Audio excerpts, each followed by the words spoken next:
2 minutes remaining.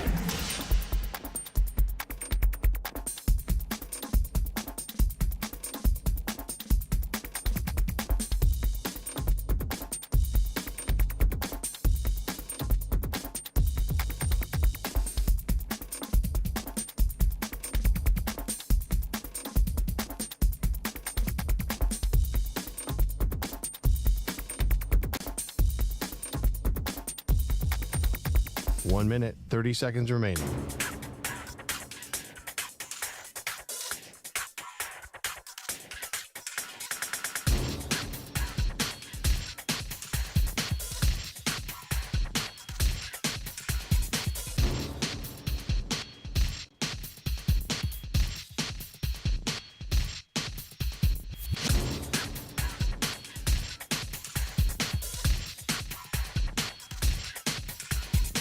One minute remaining.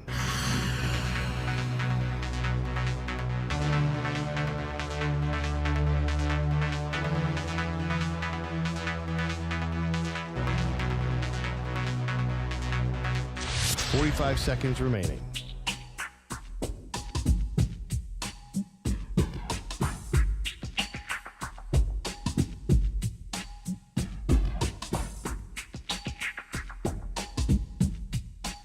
Seconds remaining.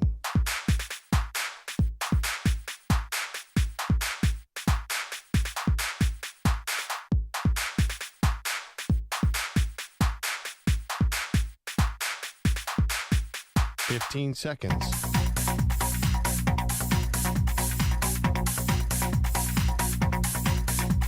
Break ends in 5 seconds.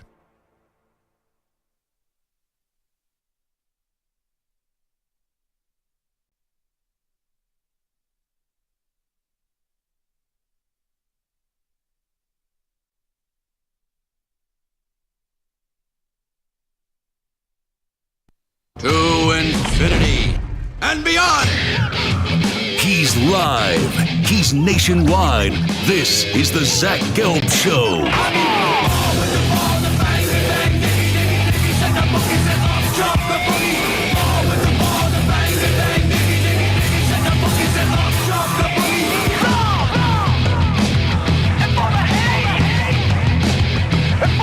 Here's your host, Zach Gelb.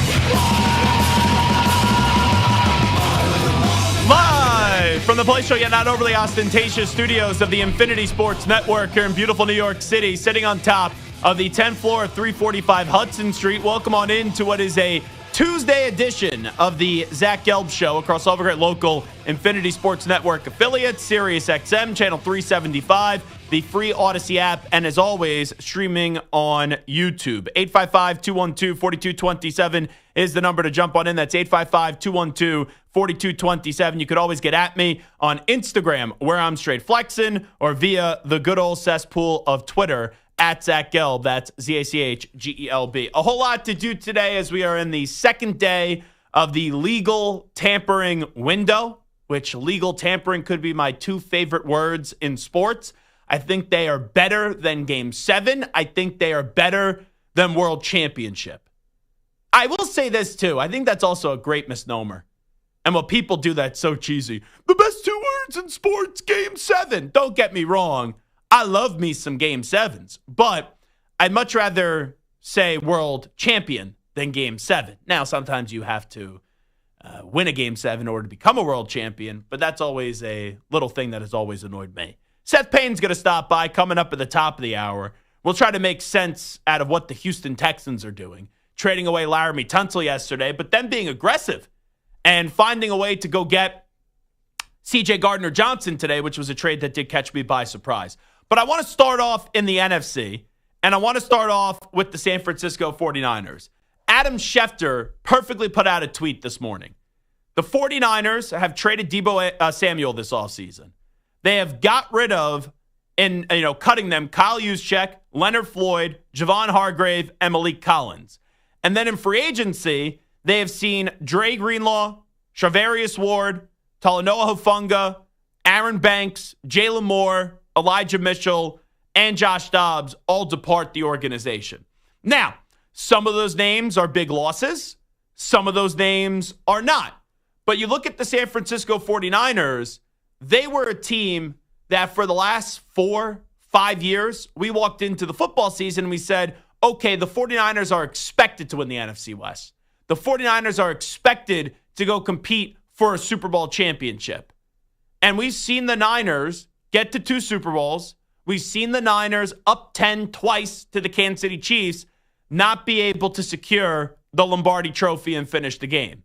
Now the 49ers have gone through a wave, and they've been close, but yet so far, and now they need to reshape their organization a bit, where it's difficult, but guys that have done a lot of good things to that organization are going to either leave on their own power because the money's not good enough in San Francisco with how many guys they've paid, or you got to start to trim the fat in San Francisco and say goodbye to guys that have helped you throughout the last 4 or 5 years. It's difficult, but this is the life of the NFL when you have a very good roster, one of the best rosters in football, and you've been so close but yet so far, and guys naturally get older, and also guys that are expensive either aren't worth it anymore, or you got to say goodbye to them because you need to pay other people. And the Niners had a window here where they tried with 2 rookie quarterbacks, and it didn't work out with Trey Lance. They found a way to quickly to pivot to Brock Purdy, and now Brock Purdy is in line for a big contract extension. Now, I don't know how much money Brock Purdy is going to make. Do I think it's going to be what was out there last week of only $45 million? And I say only, once again, as we learned yesterday, that is what the market is, right, for the position. For most people, $45 million, right, it's a ridiculous amount of money. For a quarterback, though, $45 million a year, if you are considered to be a very good or a great quarterback, or if you're in that market or you could talk yourself into that market, is really not that much money for the quarterback position relative to the position. So you could have an opinion on Brock Purdy. I think Brock Purdy has the ability to be a good quarterback. Brock Purdy has won a lot of games in this league. Do I view Brock Purdy right now today as a top 10 quarterback? I do not. Do I view Brock Purdy today as an elite quarterback? No, I do not. Do I view Brock Purdy today as someone that there's no doubt about it to me as a franchise quarterback in this league? No, I do not. But no matter how he got there, Brock Purdy the last 2 years has won a lot of games. Brock Purdy has put the 49ers in a position to be in an NFC championship game, be in a Super Bowl, and unfortunately this year, the injuries caught up to the San Francisco 49ers. So I don't really think the Niners have a choice here. I don't think the Niners are going to get rid of Brock Purdy. You've had Joe Montana on this radio program say, hey, there's a lot of guys that have done a lot less than Brock Purdy that have been paid a lot more. Ultimately, I do think Brock Purdy this offseason is going to get paid, and the dollar amount per year is going to begin with the 5. I do. I think we're looking at $50+ million a year and maybe then some for Brock Purdy. If he like 53, 54, $55 million a year, that's what I think we're seeing for Brock Purdy. And I could hear the phone calls now.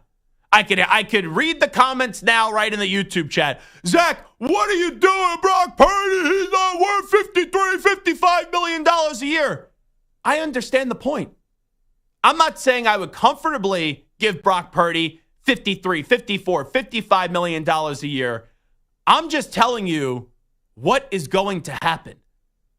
You do the math here, and I'm not great at math, but you look at the guys that the Niners are getting rid of. Debo, Juszczyk, Hargrave, Charvarius Ward, Hufanga. Like, you go through some of these guys that have done a lot of good things with the San Francisco 49ers in a small amount of time or a long amount of time, potentially seeing Brandon Ayuk, who they just paid last offseason, also potentially getting dealt. And you're telling me that with all those guys leaving and the mass exodus of players that we see saying goodbye to the 49ers and going somewhere else, that they're not getting ready to give Brock Purdy a massive extension? Of course they are. And we're going to ultimately find out how great Brock Purdy is and what the ceiling of Brock Purdy is, because right now I don't know what the ceiling of Brock Purdy is. All I know right now is Brock Purdy is a good quarterback, Brock Purdy is a solid quarterback, and Brock Purdy has won a lot of games, but has also been on a really good team. And obviously, you need a lot of good players in this league around you to go on out there and win a Super Bowl. Like, we just had the same conversation with Jalen Hurts. And I get it. In the biggest game twice, Jalen Hurts outplayed Patrick Mahomes not only once, but twice. But some people with Jalen Hurts go, oh, it's because he has A.J. Brown. Oh, it's because he has Devontae Smith. Oh, it's because he has Saquon Barkley. Or, oh, he has Dallas Goedert, right? Oh, look at the offensive line. Little PSA. You need great players around you to win. Every quarterback needs it. It's a team game. It's not an individual game. So how great can Brock Purdy be? I don't know. Has Brock Purdy been more good than bad the last 3 years? Yes. But ultimately, we're going to find out the true value of Brock Purdy in the next year or two. Because going into this season, there's no more Deebo Samuel. I don't know what we could expect out of Christian McCaffrey coming off the injury. Kyle Juszczyk, who I get it, is just a fullback. He's more than a fullback. He's no longer on the team. Trent Williams is still great, but he's only getting older and older. You now lost some other players as well on the defensive side of the ball, and you still may lose on the offensive side of the ball, Brandon Ayuk. So there's a chance that Brock Purdy could go into this season without Deebo Samuel, without Brandon Ayuk, Kittle getting another year older, and oh yeah, by the way, you don't know how healthy Christian McCaffrey's going to be. And you're going to be holding your breath game in and game out whenever he's on the football field. So we will learn the true value of Brock Purdy, not with the contract that he gets this offseason, but in the next year or two. And if the Niners are still in the mix, if the Niners are still in the contending hunt, and you take a glance and you look at the Niners and we view them as you head into Thanksgiving as a team that is top 3, top 4, top 5 team in the NFC, then even if you're not a Brock Purdy believer, even if you don't right now rock out with your Brock out, or even when you look at Brock Purdy right now, you don't look at him and say, oh, he looks Purdy awesome. If you're not saying those things now, if Brock Purdy, with everything working against him this offseason, several weeks into this upcoming season, 10, 11, if the Niners are back to looking like the Niners, if they're back and just saying, hey, the Niners last year was an outlier, it was injuries, it was a bad storm, but we're looking back to being the team that they were, winning the NFC West, contending for the Super Bowl, then Brock Purdy is better than what you think. I'm not saying that's going to be the case. I'm just telling you how this is going to go. Where Brock's going to get paid, and ultimately, we're going to see the real value of Brock Purdy after he gets his money. Now, with that being said, how do I view the San Francisco 49ers heading into this season? They've lost a lot. They're not rebuilding. They are shuffling the deck because they need to make way to give a mega contract to Brock Purdy. And unfortunately, some guys had to be cap casualties. Some guys getting older, you have to say goodbye to them, even though they've done a lot of good things for this organization, as the Niners for the last 5 to 6 years have been a contending team, right? Bunch of NFC West championships and 2 appearances in the Super Bowl. But with all that being said, I enter this football season with the San Francisco 49ers, and clearly it's not just, because they didn't make the playoffs last year, but with all that they've lost in this offseason already and the minimal additions they've made, the Niners have clearly taken a step back. The Niners are still going to be a good team, but the Niners aren't just playing anymore with Kyle Shanahan as their coach, with John Lynch as their general manager to be a good team. They're trying to go win a Super Bowl still. And I don't enter this season looking at the 49ers, even though they have a bunch of still great players, saying that's one of the top 3 teams in the NFL. You know, that's a top team in the NFC. That's an elite team in the NFC. I don't say that anymore. I look at the NFC heading into this season, and I say the Eagles are the best team in the NFC. Then after that, it's the Lions. And right now, I would say just inside their own division, I would give the edge to the Rams over the 49ers. Like, if you ask me right now, who are your 4 division winners? Eagles, Lions, Bucks, Rams. So if that's the case, okay, there's only 3 wild card spots. Would you rather be the Commanders or the 49ers right now? I'd rather be the Commanders. So that's a Those are 5 spots off the board. And then it leaves you with 2 spots left. And you have teams like the Packers, the Vikings, the Bears, yes, the 49ers, and the Atlanta Falcons. And you pick 2. Can the San Francisco 49ers make the playoffs this upcoming year? Absolutely. But in years past, we would walk into the season, we'd be doing these predictions, and without hesitation, you would say, Niners winning the NFC West. Niners a top 3 team in the NFC. Niners Super Bowl contender. Niners NFC champion. Niners Super Bowl champion. That's the way that you would feel in these predictions. Going into this season, I think the Niners are good. Can the Niners be great? We'll have to see. And ultimately, Brock Purdy, who has been really good with a lot around him, now has fewer options around him, and there could be more being taken away from him if they say goodbye to Brandon Ayuk as well. And he's going to get paid this offseason, but he will ultimately have to prove how great he will be and what his worth is in the next year or 2. And I look at the Niners right now as they've taken a step back. Yes, they still have a chance to get to the big game. Yes, they're still a good team. It's not inconceivable to say that they're going to go to the Super Bowl, but heading into this season, I do not expect the Niners to win the NFC West. I expect it to be the Rams. And I do not expect the San Francisco 49ers to be a team that is playing in the Super Bowl. I don't. And even if the Niners win the NFC West, are they going to be the number 1 seed? Probably not. So they'll get a home game and then have to go on the road twice to get to the Super Bowl. But right now I view the Niners as a wild card team. And if that's the case, then they're going to have to go on the road in all likelihood 3 times to get to the Super Bowl. And do I think this group, right now as we sit here on the 11th day of March in the year of 2025, do I think the Niners are a Super Bowl contender? Do I think the Niners are one of the 3 best teams in the NFC? Do I think the Niners are even the best team in the NFC West? No, I do not. And that's the step back that the Niners have taken, where it was a foregone conclusion for almost the last half decade, Niners will win the NFC West. Niners are going to be in the Super Bowl hunt. And now they're thrown into, maybe they win the division, but probably not. The Rams are better. And they're in the wild card contending hunt to go make a 6th or a 7th seed. That's where I view the Niners right now. I think the Niners right now are closer to missing the playoffs than they are to being the number 1 overall seed or being a team that gets back to the Super Bowl and hoists the Lombardi Trophy. They're good. They're not very good. They're good. They're not great. They're good. They're not elite. And that's where they've fallen, because they were elite for a while. I'm not even saying they're great right now. I'm not even saying they're very good. They're a good team with upside, but now there are some questions, and we haven't had a lot of questions for the last half decade with the San Francisco 49ers. So how do you view the 49ers? 855-212-4227, 855-212-4227.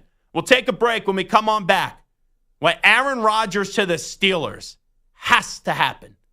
Come on back in 5 minutes. Zach Gelb Show, Infinity Sports Network. You're in a 5-minute break.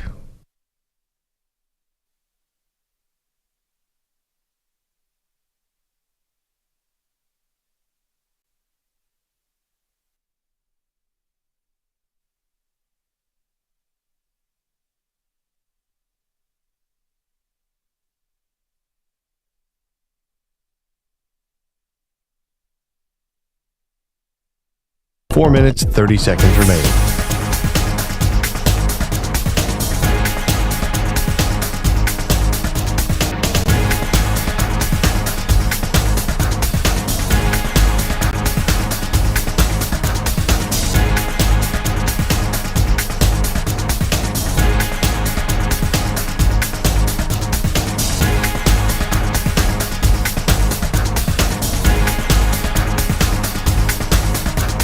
Four minutes remaining.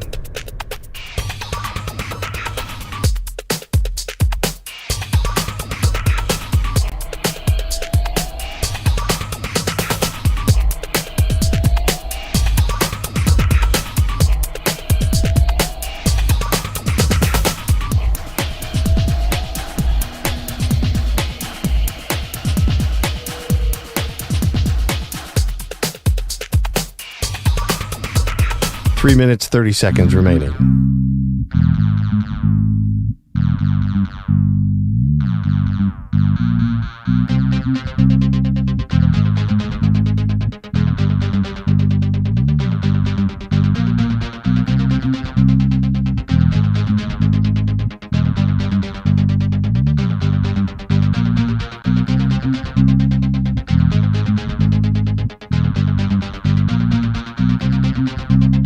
3 minutes remaining.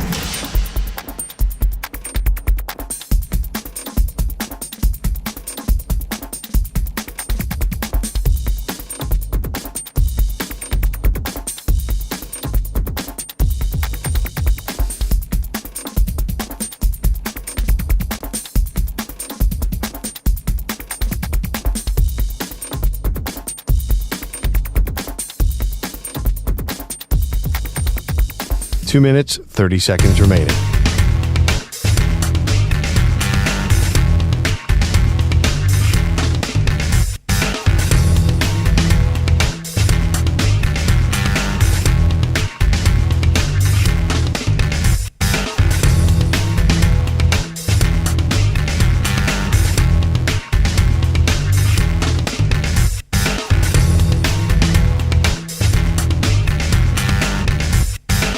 Two minutes remaining.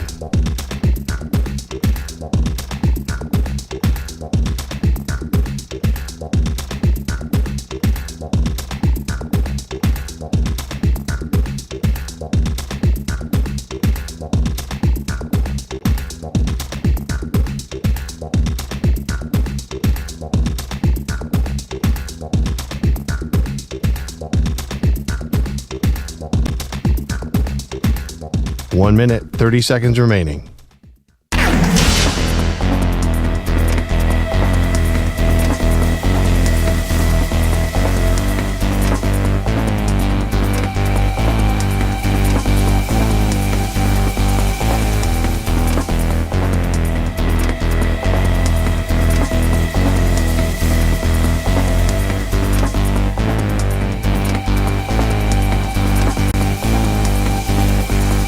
One minute remaining.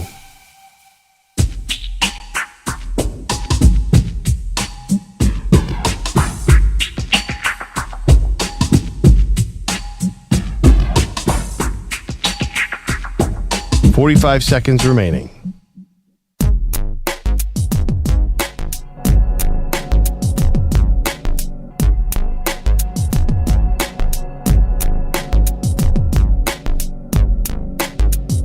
.30 seconds remaining.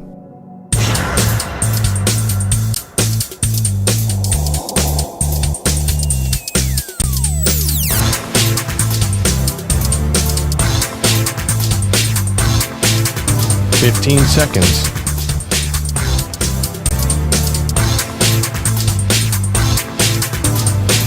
Break ends in 5 seconds.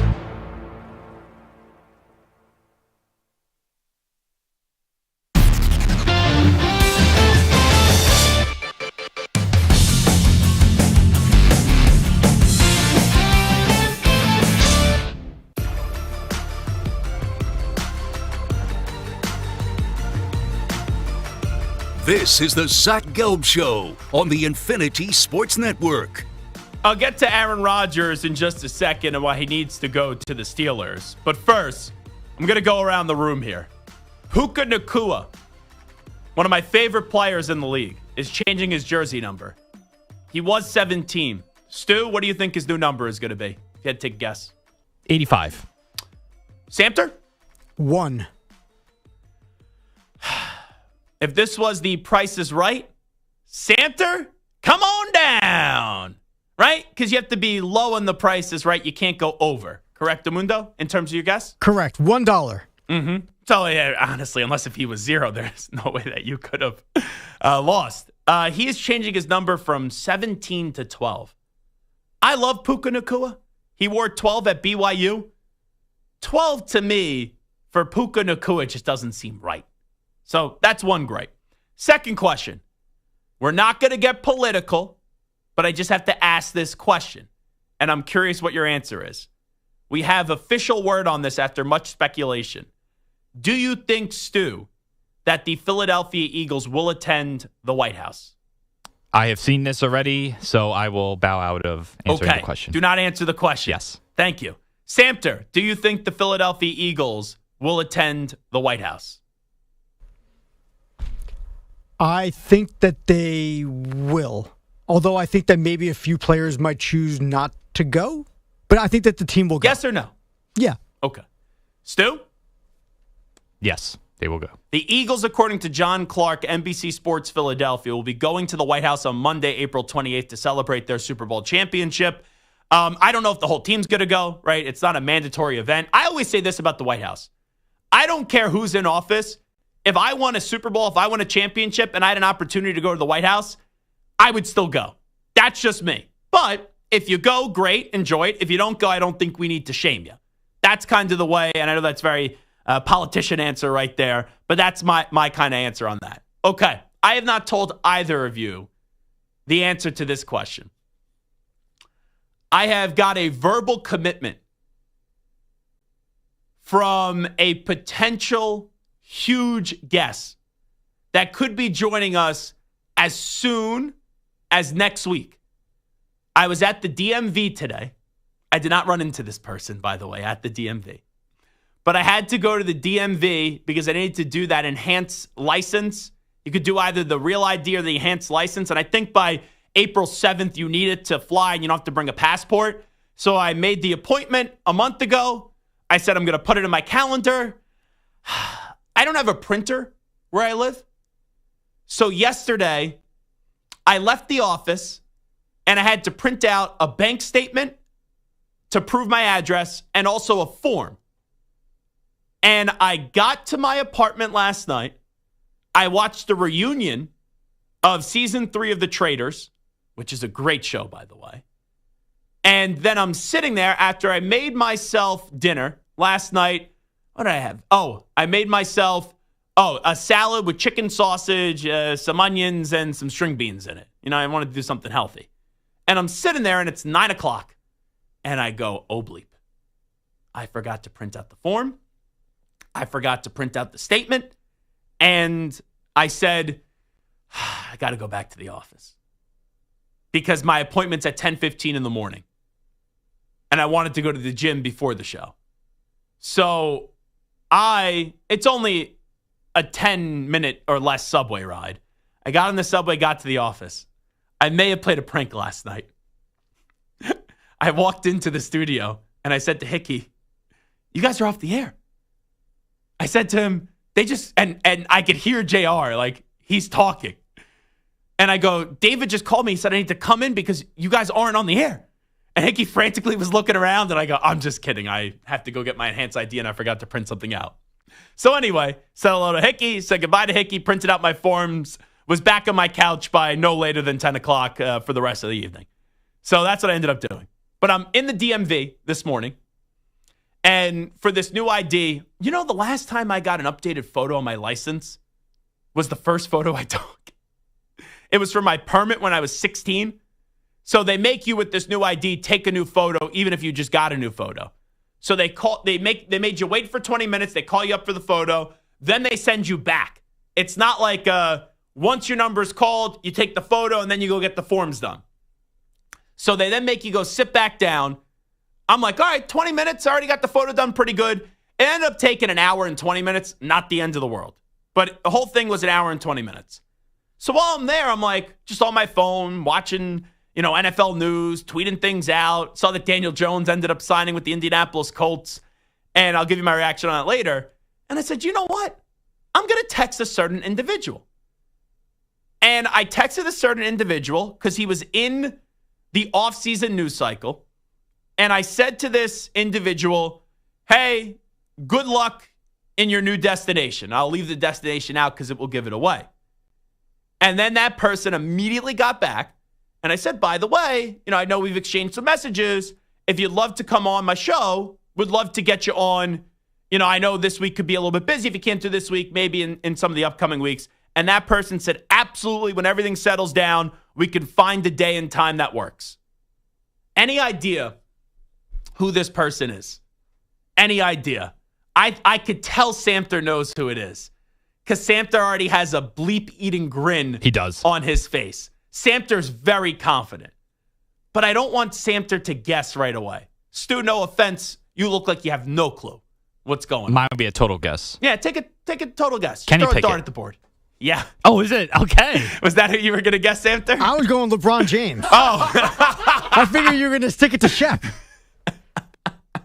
Draymond Green coming up on the show. No, but Kenny Pickett. And that was in the news yesterday for us, right, in our universe, because Chris in California, who's the biggest Kenny Pickett honk, he called us up and he's like, the NFL is colluding against Kenny Pickett. And I'm like, Chris, I don't think it's collusion with you. I think it's delusion. So maybe, 45 minutes later, we get the breaking news alert that Kenny Pickett is traded to the Cleveland Browns. So he has verbally committed to joining the Zach Gelb Show on the Infinity Sports Network. So we will have Kenny Pickett, which, by the way, Chris in California, when he hears Kenny Pickett on this show, we may need a medic on standby because I think he may pass out the moment he hears Kenny Pickett's voice or sees Kenny Pickett, whether it's on YouTube or on our airwaves. So Kenny Pickett scheduled to join us until he breaks our heart, like he broke my heart once. He was committed to go to Temple, and then he ended up going to Pitt. So that happens. Anyway, Aaron Rodgers. Doesn't it have to be Aaron Rodgers to the Steelers? The only way I think Aaron Rodgers doesn't go to the Steelers is if the Steelers really aren't that interested in him and Aaron Rodgers keeps on throwing out the Steelers' name to drive up the price from the New York Giants, because the Giants are desperate. Like, the Giants right now, they're staring at Aaron Rodgers or Russell Wilson. I think they have to bring in one of those guys. If they bring in Aaron Rodgers, I think it's trickier to still take a quarterback in the first round, but not impossible. If they don't get Aaron Rodgers, I think Joe Shane needs to call Mike Borgonzi and say, hey, I'll give you a 3. I'll give you 2 3s. We swap 1s. I go up to 1, and you take Cam Ward. Maybe at most you do a swap of 1s, a 3, and a 2. We've talked about that. But the Giants are desperate. But if Aaron Rodgers, I think, was legitimately interested in the Giants, he would have already gone there. I don't know why this is taking that long. I would say I'd hope we get clarity by the end of today. But you never know with Rodgers. He likes drama. He likes to drag things out. But the reason why I think this is definitely going to happen is what the heck did the Steelers do? If Aaron Rodgers says he's going to the Giants, you're really bringing back Russell Wilson? I'd rather have Aaron Rodgers than Russell Wilson entering the year of 2025. And neither really make me jump up and down like a fat kid in a candy store. But you look at the Steelers, assuming George Pickens stays there, and we'll get more on that later. You also then have DK Metcalf, who you just traded for. I know Najee Harris is no longer there, as Najee Harris just signed a 1-year contract with the Los Angeles Chargers. But I don't think there's any excitement in Steelers land or any excitement in our world if we get this announcement that Russell Wilson is re-signing with the Pittsburgh Steelers. Like, I'm not saying you look at Aaron Rodgers and you say, oh, elite quarterback still, oh, Super Bowl. But the goal for the Steelers, and I've said this before, in the next 2 years, they either have to find their franchise quarterback. Obviously, Aaron Rodgers and Russell Wilson aren't that. Or they need to win a playoff game in the next 2 years. And if they don't do that, then it's time to say goodbye, even though he's a very good coach, to Mike Tomlin. And if you ask me, Zach, who do you think has a greater ability in Pittsburgh next year with the roster that they have to win a playoff game? Is it Aaron Rodgers or is it Russell Wilson? I think it's Aaron Rodgers. So this makes too much sense for both sides. Yes, it doesn't address a long-term need. Neither does Russell Wilson, though. And it gets them better at the quarterback position. I know people say, oh, well, the stats are more in favor of Russ. Rodgers is coming off an Achilles. And I still think that takes you a full year to recover once you return to the playing field. Who do I think has the higher ceiling for this upcoming year in the NFL, Rodgers or Russ? I think it's Rodgers. And I would go with Rodgers. And if you put a gun to my head, one playoff game, I know the Steelers haven't won a playoff game since the 2016 season. Who gives you a better chance? Who would you rather rock and roll with in that playoff game to get the job done? Even with the shortcomings of Aaron Rodgers in the postseason, I would say it's Rodgers over Russ. So I look at this from two ways. I think the Steelers need Aaron. I think Aaron needs the Steelers. Because if the Steelers don't get Aaron, then they're going back to Russ, blah. If Aaron Rodgers doesn't get the Steelers, you're going to the Giants? That's a sad, pathetic end to the career for Aaron Rodgers. You're not making the playoffs with the Giants. I get it, you have Malik Neighbors. I get it, you have Tyrone Tracy Jr. But what else do you got? And Aaron, I know the Pittsburgh Steelers offensive line isn't one of the greatest offensive lines of all time. They've had problems. But the Giants have been trying to fix their offensive line for, the last decade. And you're not a spring chicken anymore. You're getting older. So I really think that it would be a sad ending if Aaron Rodgers stays in New York and quarterbacks the New York Giants. It would be entertaining because, right, it's Aaron Rodgers once again in the New York media market, and he just basically jumps from the Jets to the Giants. But in terms of what elicits a better reaction for me, in terms of what makes sense more for me, it's Aaron Rodgers picking the Pittsburgh Steelers. And I think both parties needs this to happen. All righty, we'll take a timeout. We'll come on back. We'll update some of the biggest stories in the world of sports with some audio. We'll get to a news brief next. Update time first. Here's the Ackman, Rich Ackerman. Infinity Sports Network Sports Flash. And it's sponsored by Progressive Insurance. Insurance for motorcycles, boats, and RVs for protection on the road and on the water. See how much you could save at 1-800-Progressive.com. If the adage says the game is won up front, the Vikings are adhering to that, adding former Commanders defensive lineman Jonathan Allen on a 3-year deal worth $60 million. They then shelled out a total of $88 over the next 5 years for guard Will Freeze. Allen was out after 8 years in Washington. His final one cut short by a torn pec. Fries suffered a horrific broken leg in Week 5 that required emergency surgery. Daniel Jones is a new home, getting a 1-year deal with the Colts worth $14 million. The Saints have re-signed tight end Juwan Johnson to a 3-year deal. The Chargers add corner Christian Fulton, or I should say the Chiefs add Christian Fulton. The former Charger gets a 2-year deal. The Giants signed safety Javon Holland to a 3-year, $45 million deal. And the Eagles have sent C.J. Gardner-Johnson to the Texans for former first-round pick Kenyon Green. Only 4 games on the NBA schedule tonight. One involves the league's best team. The Cavaliers host the Nets, looking for their second 15-game winning streak of the season. I'm Rich Eck. This is the Infinity Sports Network. Follow us on X. Our handle is INF Sports Network. That's INF Sports Network on X.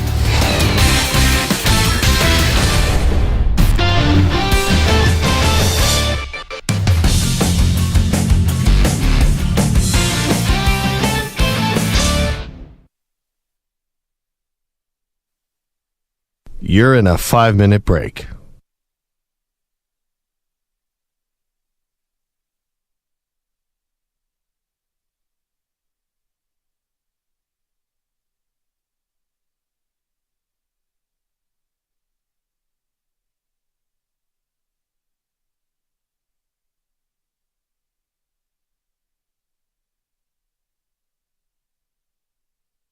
Four minutes, 30 seconds remaining.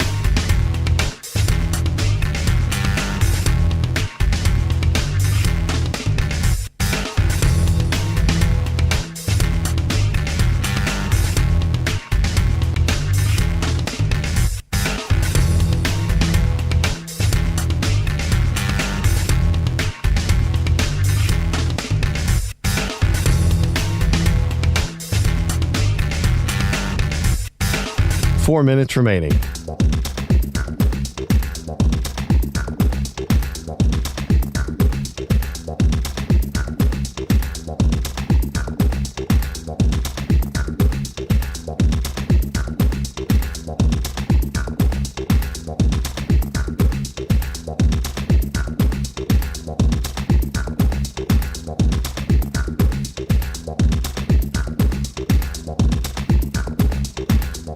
Three minutes, 30 seconds remaining.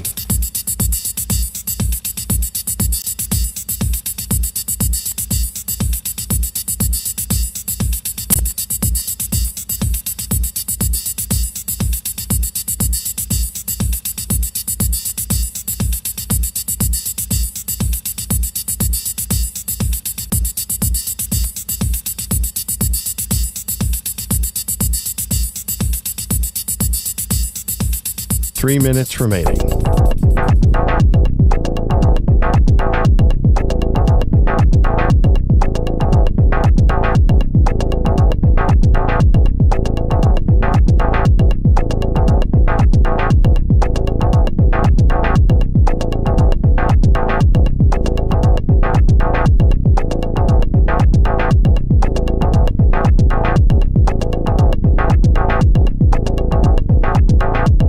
Two minutes, 30 seconds remaining.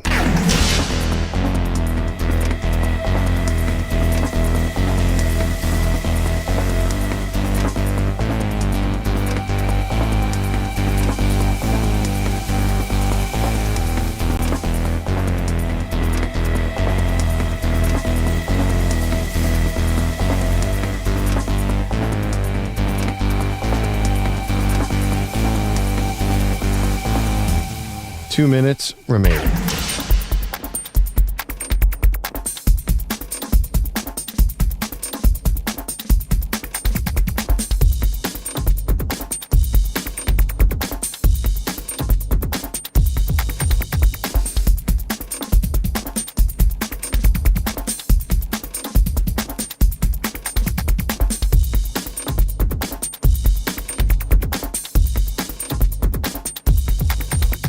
One minute, 30 seconds remaining.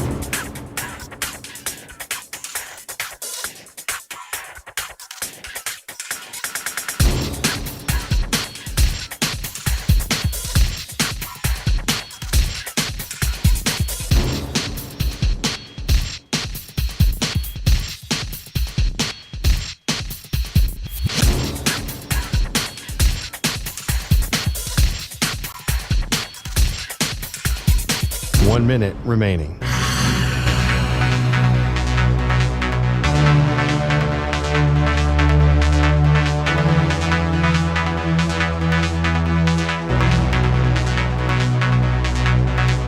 Forty-five seconds remaining.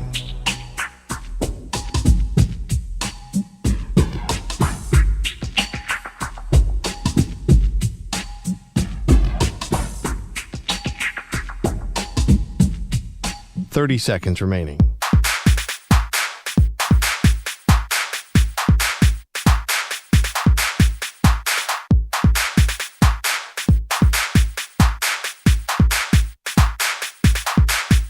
Fifteen seconds.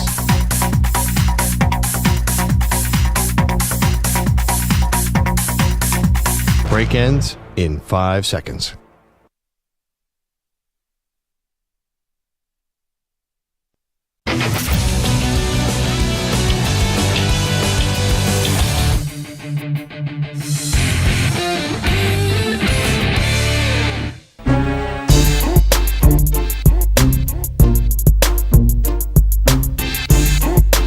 Welcome back to the Zach Gelb Show on the Infinity Sports Network. The Defensive Player of the Week is sponsored by the Navy Federal Credit Union, who proudly serves the Armed Forces, DoD veterans, and their families. Their members are the mission. Learn more at NavyFederal.org. This week's player, Celtics forward Jaylen Brown, and last night's 114-108 win over the Utah Jazz. Brown had 3 steals and a block.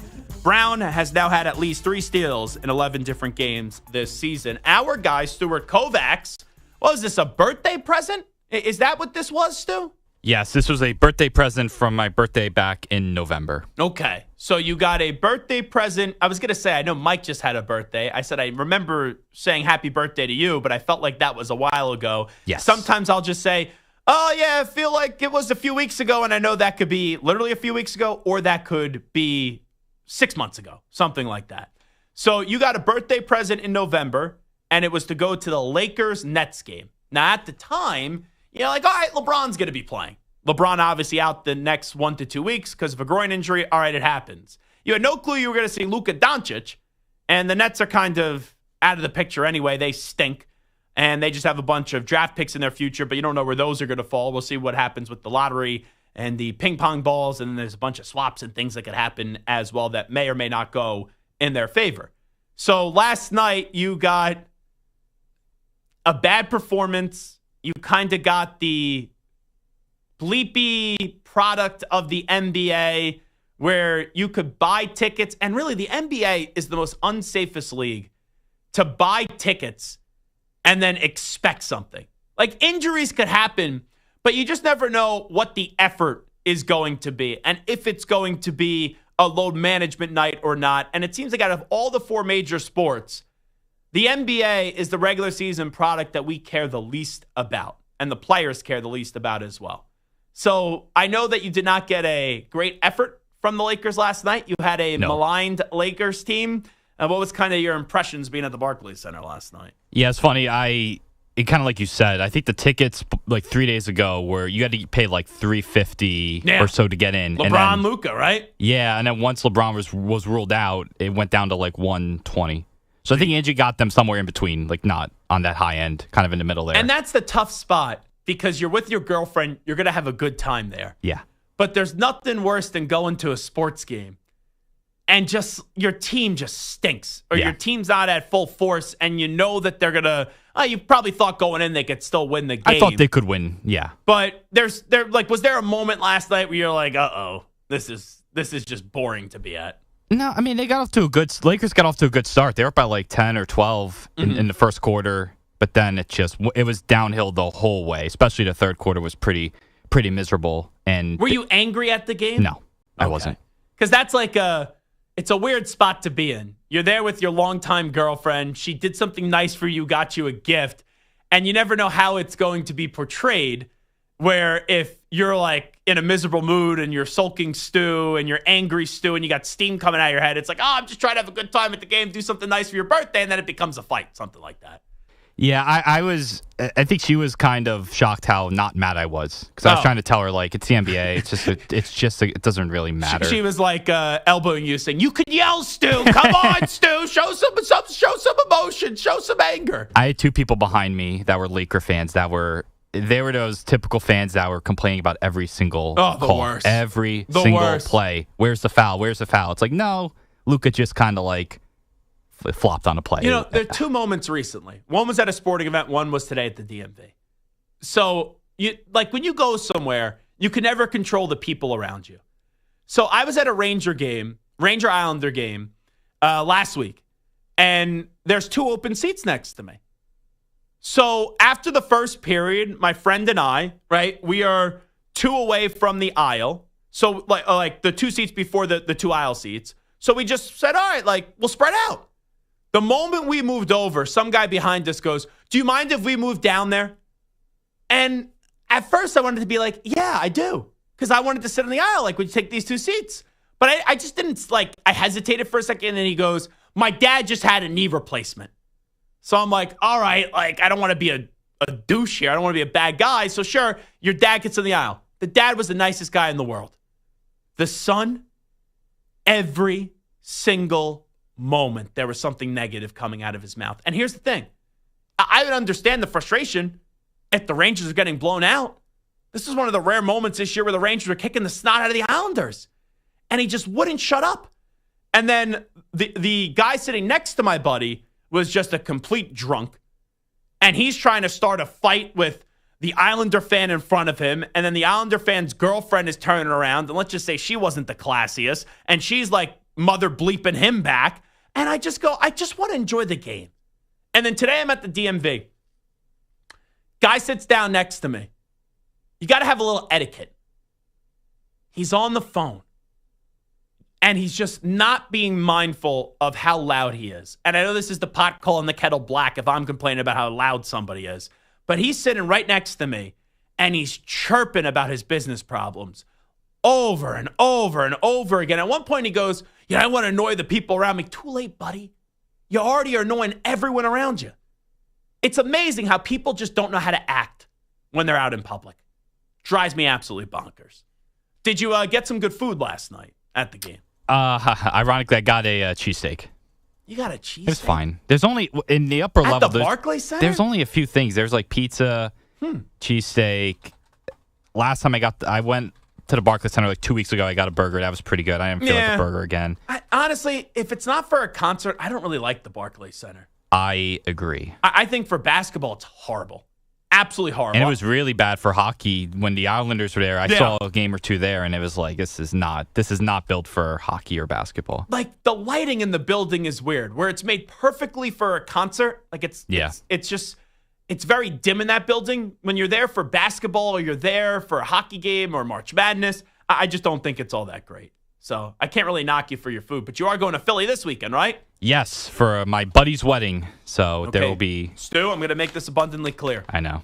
If you come back and you tell me you went to Pat's or Geno's again after your last debacle in Philadelphia, I know it's wheeling and dealing season in the NFL. I may be calling up some of the other shows and see what we can get back for you, Stu.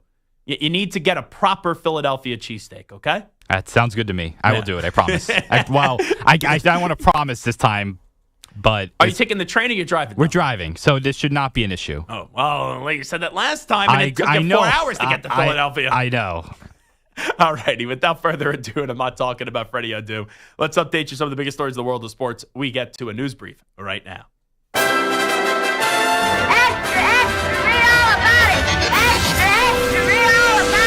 time for your daily news brief. We get you caught up on the rumors, reports, and reconnaissance from the day in sports. Stu, I know you're mind bleeped by this. I'm mind bleeped by this as well. Because at first we didn't think the Browns were going to take a quarterback in the draft. Then Adam Schefter, leading up to the combine, was adamant. He said the thing he's most confident about, if anything happens in this draft, that the Browns will take a quarterback with their first round pick. So Stu and I both were like, all right, the Browns are taking a quarterback, whether it's at 1, if they trade up, or if they just stay there at 2.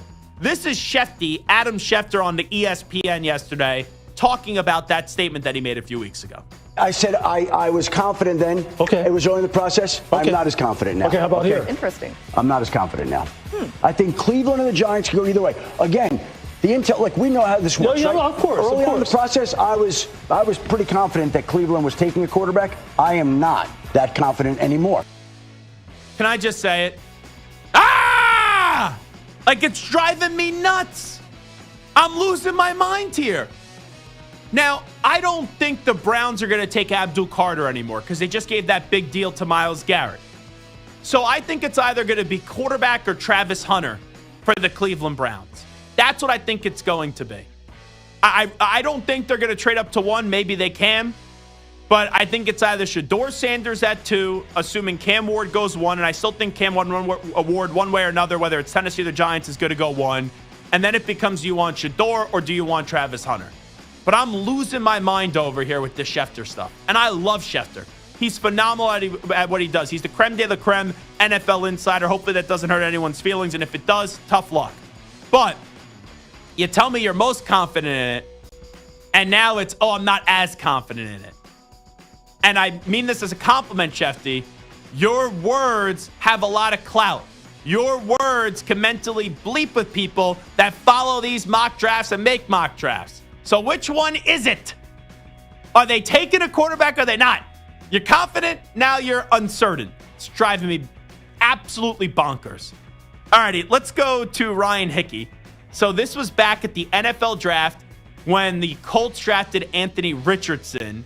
And today I had a conversation with Hickey about the Indianapolis Colts signing Daniel Jones. But let's get the initial take from Ryan Hickey and what he thought when the Colts drafted Anthony Richardson with the 4th overall pick. We're here live at the draft. Instant reaction, Anthony Richardson is a Colt. It's a great day. You want to know why? The Colts just got the quarterback with the highest ceiling in the draft. Let's go. Only one guy's going to be a top 5 quarterback outside of Bryce Young in this draft. It's going to be Anthony Richardson. They trusted Shane Steichen. I love the gamble. Let's hope he pans out. 20% chance. But if he pans out, the Colts are Super Bowl contenders for the next 15 years. Lock it up. Let's go. Is this guy serious? I knew that take was bad in the moment. That's why I was trying to save him booing in the background. You can hear my voice faintly and saying, hey, Hickey, I need a water. But this guy saying it's a great day for the Colts. He has the highest ceiling in the draft. He said that if there's going to be a top quarterback and outside of Bryce Young, it's going to be Anthony Richardson. Ended up being C.J. Stroud as the top guy. So he screwed over Bryce Young. He screwed over Anthony Richardson. And then here's what I don't get, Stu. And I'm not a math guy. Like, I'm not good with formulas and equations. But he's saying all these positive things, and it equals to only being a 20% chance that he's going to end up working out. Like, Stu, if I tell you, hey, you're wonderful. Hey, you're great. Hey, you're sensational. Hey, you're the best behind-the-scenes guy that I ever worked with. But if I left the show, there's only a 5% chance that I take you. Like, that just totally negates all the other things that I said previously. So that's where Hickey absolutely lost me. Yeah, the first 20 seconds of the video, and then it just dropped off a cliff to 20%. Like, what? Yeah. No. So they ended up getting Daniel Jones, and he's going to compete with Anthony Richardson. I still expect Anthony Richardson to be the starter, but I do think there will be a point next year where the Colts bench Anthony Richardson because Shane Steichen doesn't really like him, and Anthony Richardson never is consistently able to be a good quarterback. But I'll ask you this. I texted Hickey today. Bang! Daniel Jones to Indy. What do you think are the 2 words that he said back to me? Great signing. That would be wrong. Samter, you want to take a guess here? What were the 2 words that Hickey wrote back to me when I broke the news to him that Daniel Jones is going to the Indianapolis Colts? Bleep you? Good guess. It was kill me. Oh, no. So I'm just saying this. this is the ultimate test for the Hickey Hex. If Daniel Jones goes on to rejuvenate his career in Indianapolis, the Hickey Hex works in many different ways. Because he's been so positive about so many moves that the Colts have made. Carson Wentz years ago said it was going to be great. Anthony Richardson said he had the highest ceiling out of any of the quarterbacks in the draft. Didn't work out. Now he's criticizing Daniel Jones. There's no reason to believe in Danny Dimes. But imagine if Danny Dimes goes on to be a good quarterback for the Colts. Hey, the Hickey Hex, it's usually always undefeated. All right, let's get to Joe Mazzulla. His brother is on the coaching staff. He's like an assistant video coordinator with the Jazz. How about going up against your brother last night, Coach Mazzulla? Joe, what is it meant to see your brother get his, start with Utah over the last, couple of years here, and see him kind of develop his own career out there? Yeah, I mean, he works for the other team. I didn't know that Joe Mazzulla had a brother that was on a staff with an NBA coaching staff, and I was looking at it, I was like, I couldn't find him. And then I read the article, and it was he's the assistant video coordinator. So here's a reporter doing something nice, and I know Joe Mazzulla's a robot, and he basically shows no emotion. Hey, say something nice about your brother. What is it like going up against him? Put a little spotlight on your brother pretty much. He goes, he's just on the other team. Joe Mazzulla, never change. That's awesome. Seth Payne joins us next. Zach Gelb Show, Infinity Sports Network.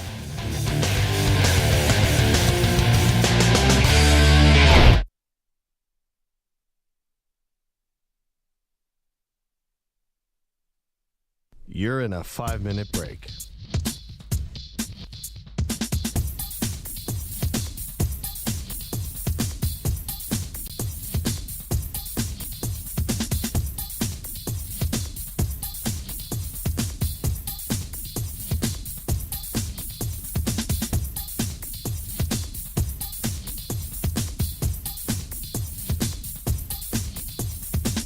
Four minutes, 30 seconds remaining.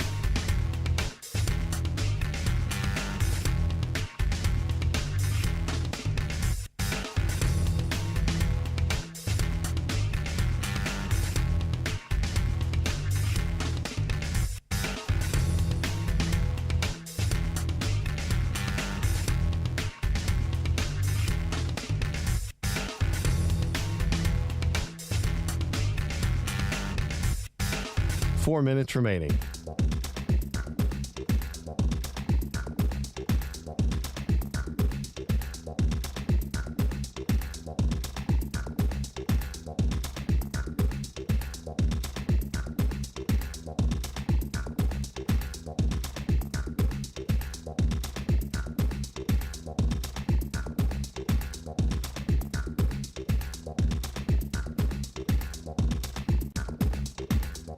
Three minutes, 30 seconds remaining.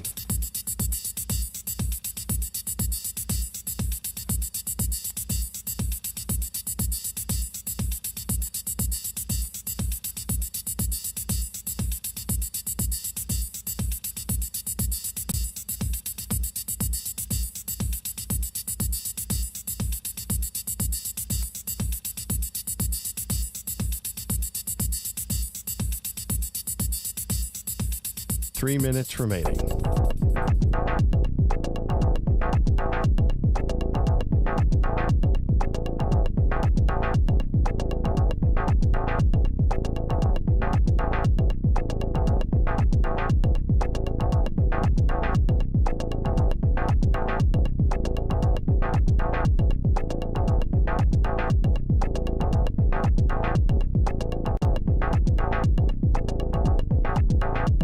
Two minutes, 30 seconds remaining.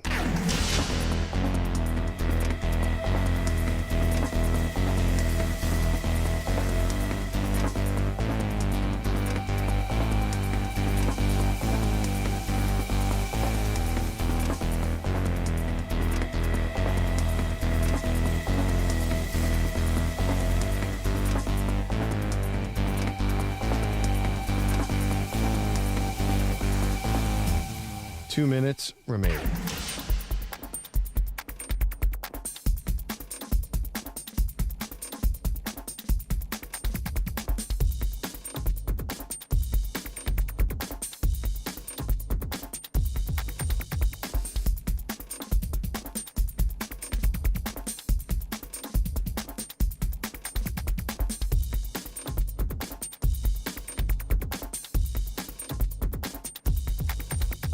1 minute, 30 seconds remaining.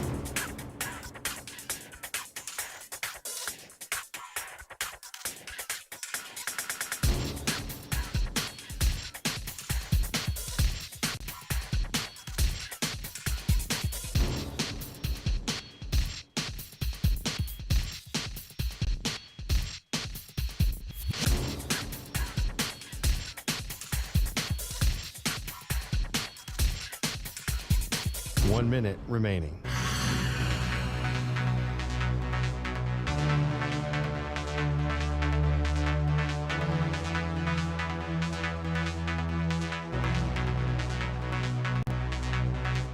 Forty-five seconds remaining.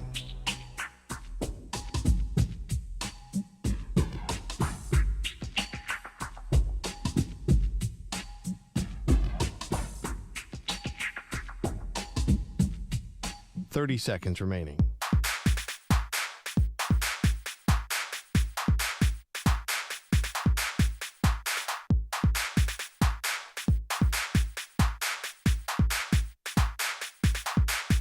Fifteen seconds.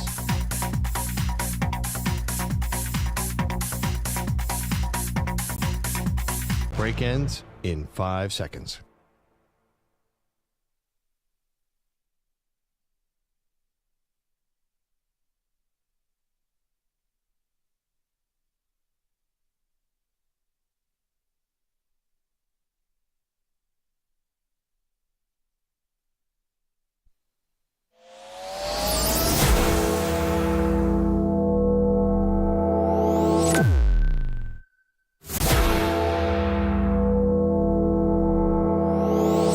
Infinity and beyond. He's live. He's nationwide. This is the Zach Gelb Show. Alrighty, away we go. Hour number 2 of our radio program. It is the Zach Gelb Show on the Infinity Sports Network. Let's head down to Houston, and we welcome in former NFL defensive lineman. Does a great job. Sports Radio 610, along with Sean Pendergast in the morning, and that's our pal in Seth Payne. Seth, appreciate the time. Thanks so much for doing this. How you been?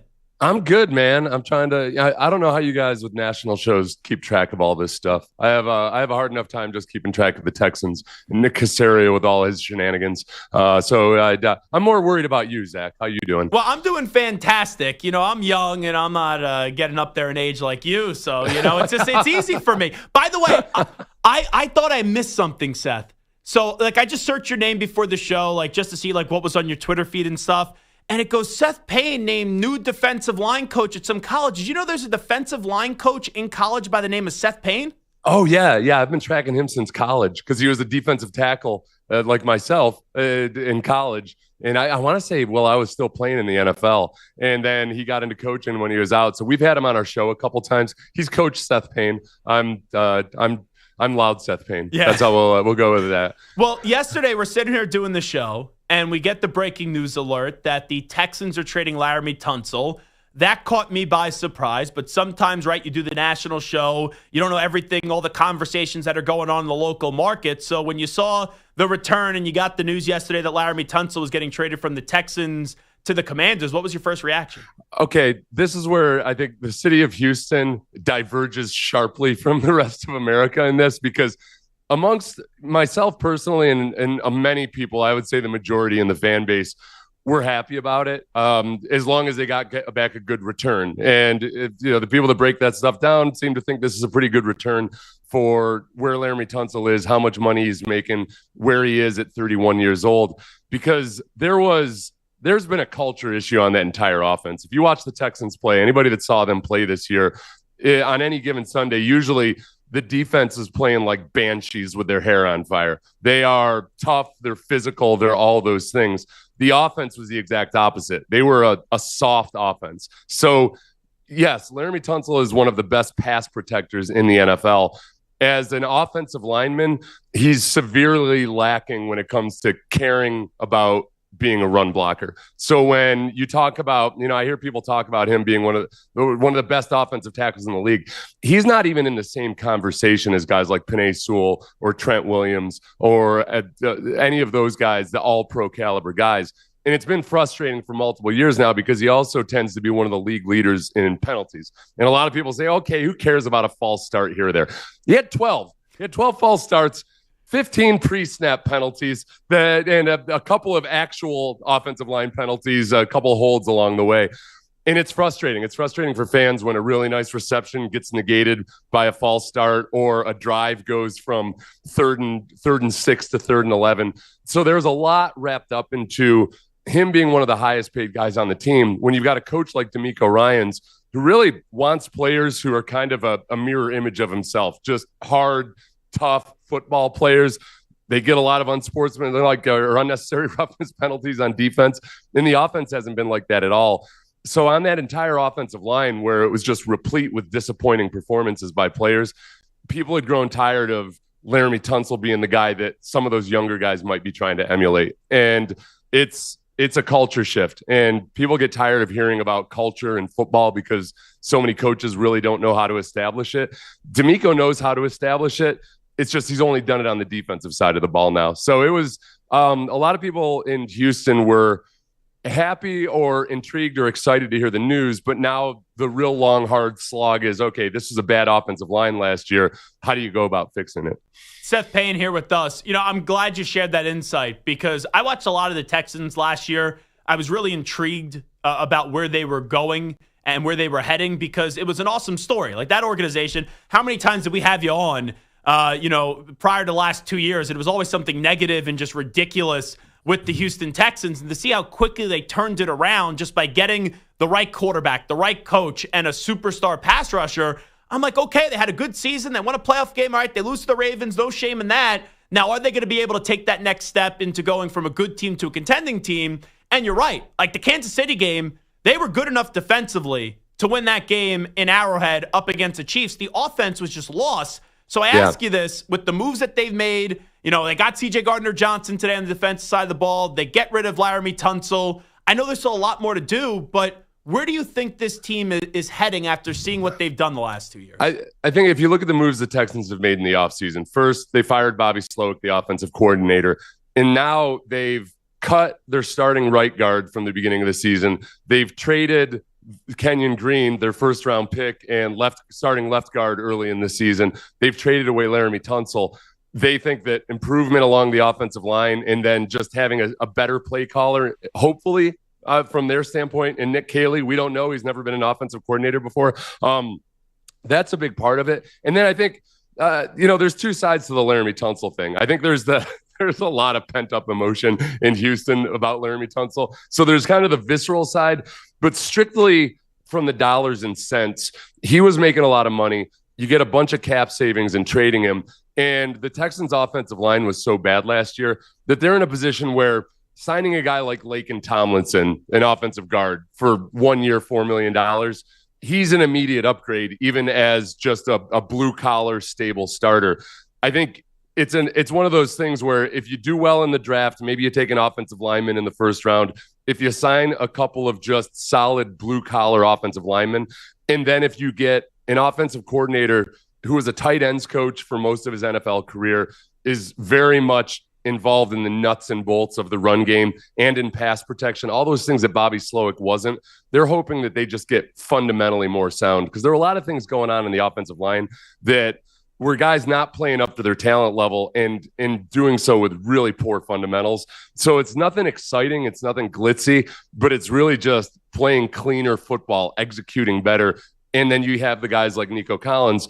The other side of, letting go of Laramie Tunsil is you're going to have to pay C.J. Stroud likely next offseason. Will Anderson is going to be going into his third year, and he sees all these guys making $40 million, or at least one guy making $40 million per year. They've got Derek Stingley was an all-pro this year. He's in that going into his fourth year, that window when he could start thinking about renegotiations. So it didn't make a lot of sense. You weren't going to be able to keep Laramie Tunsil long-term anyway, so it was probably better to get some compensation now. Seth Payne here with us. One more on the Texans, then we'll go around the rest of the league because a lot going on with the pass rushers, like you're saying. So this time last year, I had C.J. Stroud ranked as the 5th best quarterback in football. Going into this year, I have him as 8. Now, I don't think he was horrible last year. There was a lot working against him. But to me, I had to drop him down a few spots. I had Mahomes, Josh Allen, Lamar Jackson, Joe Burrow, Jalen Hurts, Jaden Daniels and Matthew Stafford in front of him. Like, how high are you on the list? Are you willing to go with C.J. Stroud? And where do you think is the basement for him when you look at the ranking around the league? Look, I think you got to base it on performance, and that's what his performance was last year.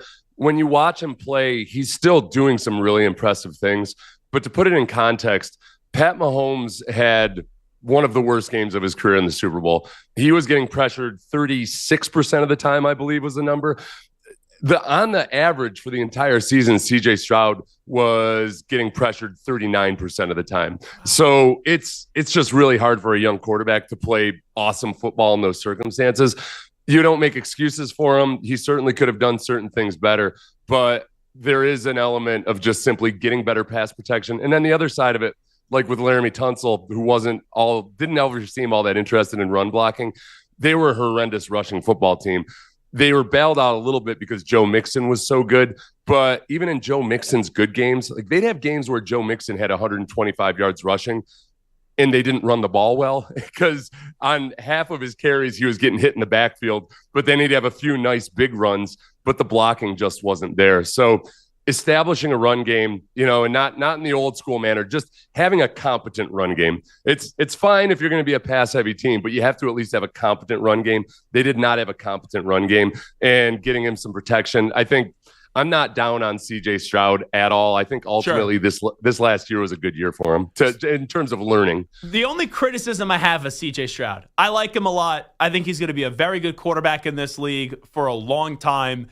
He's really impressed me since leaving Ohio State and what he's done the last 2 years in the NFL. Do you think, though, that maybe he was too big for his own britches this year? And what I mean by that is I go back to he's walking around and acting like he's a 10, 15-year pro, giving advice to Caleb Williams after a game when it's like, dude, he's a rookie. You're a second-year player.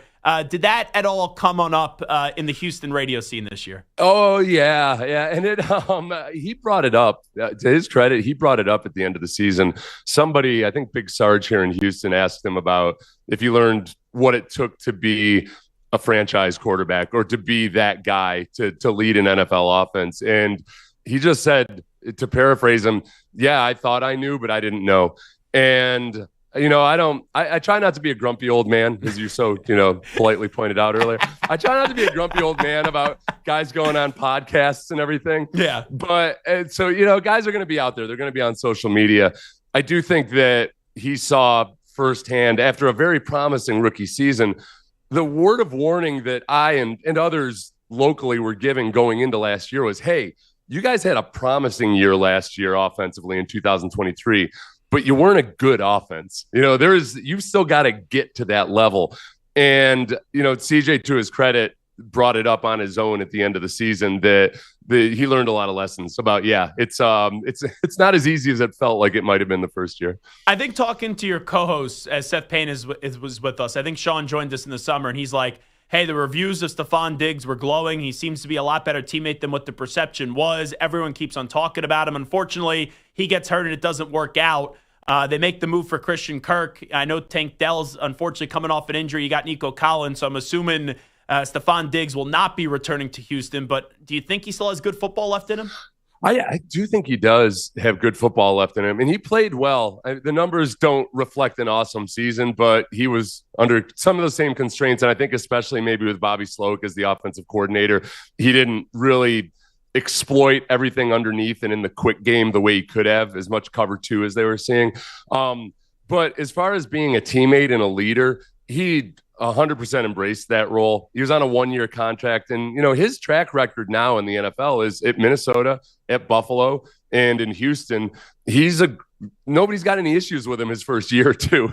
So he's at that age where I don't think people are going to really be looking at him for more than 1 or 2 years. The big question is just, he's been a really durable guy, but he's also 31, 32 years old, coming off of an ACL. For a guy that really relies on that quickness, I think I could see him being a guy that waits maybe until later in the offseason when teams can get a look at him and where he is in his rehab and just how much of that twitch is still there. All right, let's get to Myles Garrett. He joined us live on the Super Bowl. I was basically believing everything he was saying. That we played his clips from your show. I appreciate that. Yeah, he was saying, hey, it's simple. I love Cleveland, but I want to go somewhere where I could win. I guess when someone offers you, $123 million guaranteed and $40 million a year, you'll take the losing to stay in Cleveland. Yeah, there's the old story. Which old comedian was it? The story of a man that asked a woman, "Hey, will you sleep with me for $100?" She says, "No." And it's like, "Okay, well, how about $1 million?" And she's like, "Okay, yeah, I'll do that." Okay, let me go get a cocktail too before I do that. I've only got $100, and she says, "Well, what kind of a woman do you think I am?" And he says, "We've already established that. I'm just negotiating price." That's I think how it went for Myles Garrett. He thought he was. He thought he had integrity, but sometimes your integrity is tested by a big wad of cash. Yeah, it's kind of unfortunate, but I think it separates what fans and players kind of priorities are. Like, as a fan, I want to go see this guy win. He's one of the best, if not the best defensive player in football. And I'm not saying a player doesn't want to win, but you could talk yourself into something maybe being better than what it is when you have a lot of Benjamins thrown your way. Yeah, and maybe a good pep talk from Andrew Berry about, hey, this is our plan. This is where we're going. Hey, we're going to get Kenny Pickett. Yeah, but everything's going to be fine. Yeah, and here's a bunch of cash. What do you think is going to happen, by the way, the first two picks of the draft? Like, you have Tennessee sitting there at 1, you have Cleveland sitting there at 2. Do you think it's going to be quarterback, or not so much? I think it's going to be Cam Ward and somebody else. I just there's just I don't want to even call it smoke about Shedeur Sanders. I feel like Shedeur's got a lot of well-deserved publicity for being a part of turning that program around.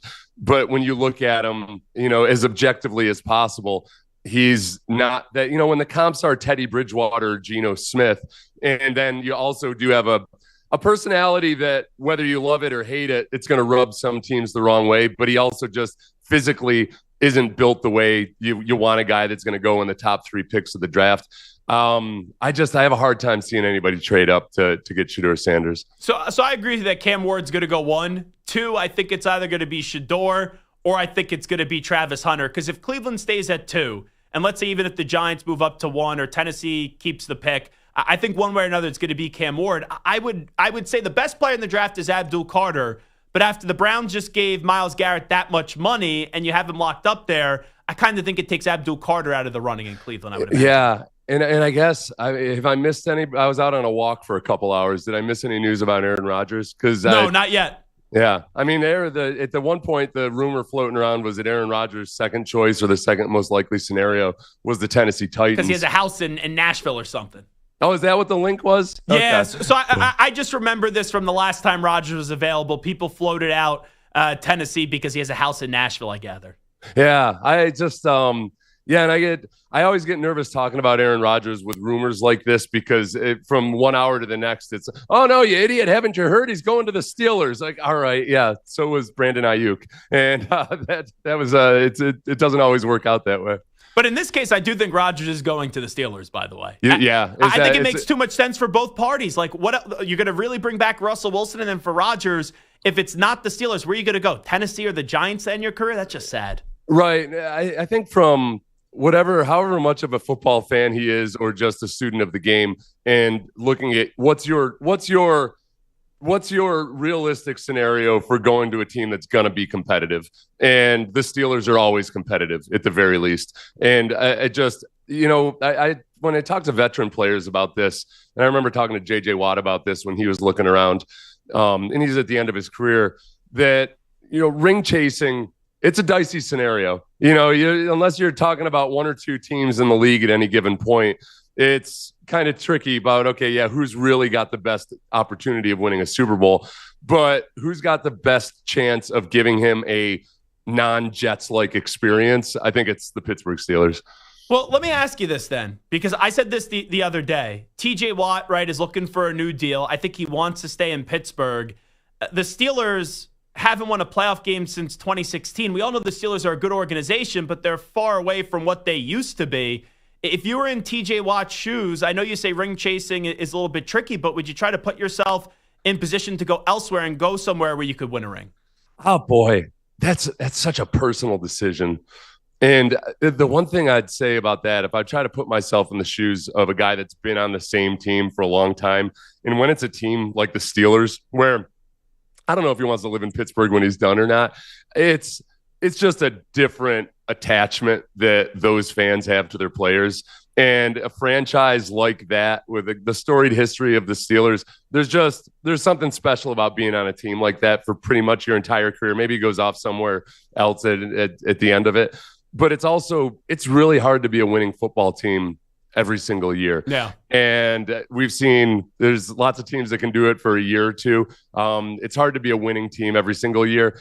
My advice to him, looking at it heavily through my filter, is to stay with a team like that. Pulling a Joe Thomas or pulling apparently a Myles Garrett and being with one team that's definitely like your chances of getting anywhere with that team are slim and none. It's just being a lifelong Steeler isn't a bad option. Let me just get your thoughts on Trey Hendrickson. It wasn't my first thought when the Myles Garrett news came out, but it was like a third or fourth thought that once I saw the Myles Garrett deal and after I went through all the takes, I'm like, oh, I think Trey Hendrickson, Seth Payne, is going to be on his way out in Cincinnati because that only increases the market. And we know the Bengals are cheap and also have a lot of guys to pay. They're cheap and they have a lot of guys to pay, and they're not as cheap as they used to be. Yeah. They spend a respectable amount of cash. This is going to be the second time I'm going to be a grumpy old man. I'll tell you honestly, when I first got into radio, I was all about always defending the players. And hey, owners cut players. They ask players to take pay cuts all the time. Man, now I've completely flipped. I'm tired. I'm tired of guys forcing their way out of situations. The old Bengals, I would have said, yeah, force your way out of there. They're miserable. They don't spend any money. You sign if you want a bunch of guaranteed money, but you want the ability to move, then sign a short-term guaranteed contract. Danielle Hunter last year signed a 2-year contract that was almost 100% guaranteed. Like, that's something that he can live with, that he's going to make a boatload of guaranteed money. He'll be a free agent if he wants. If the team wants him to extend, then so be it.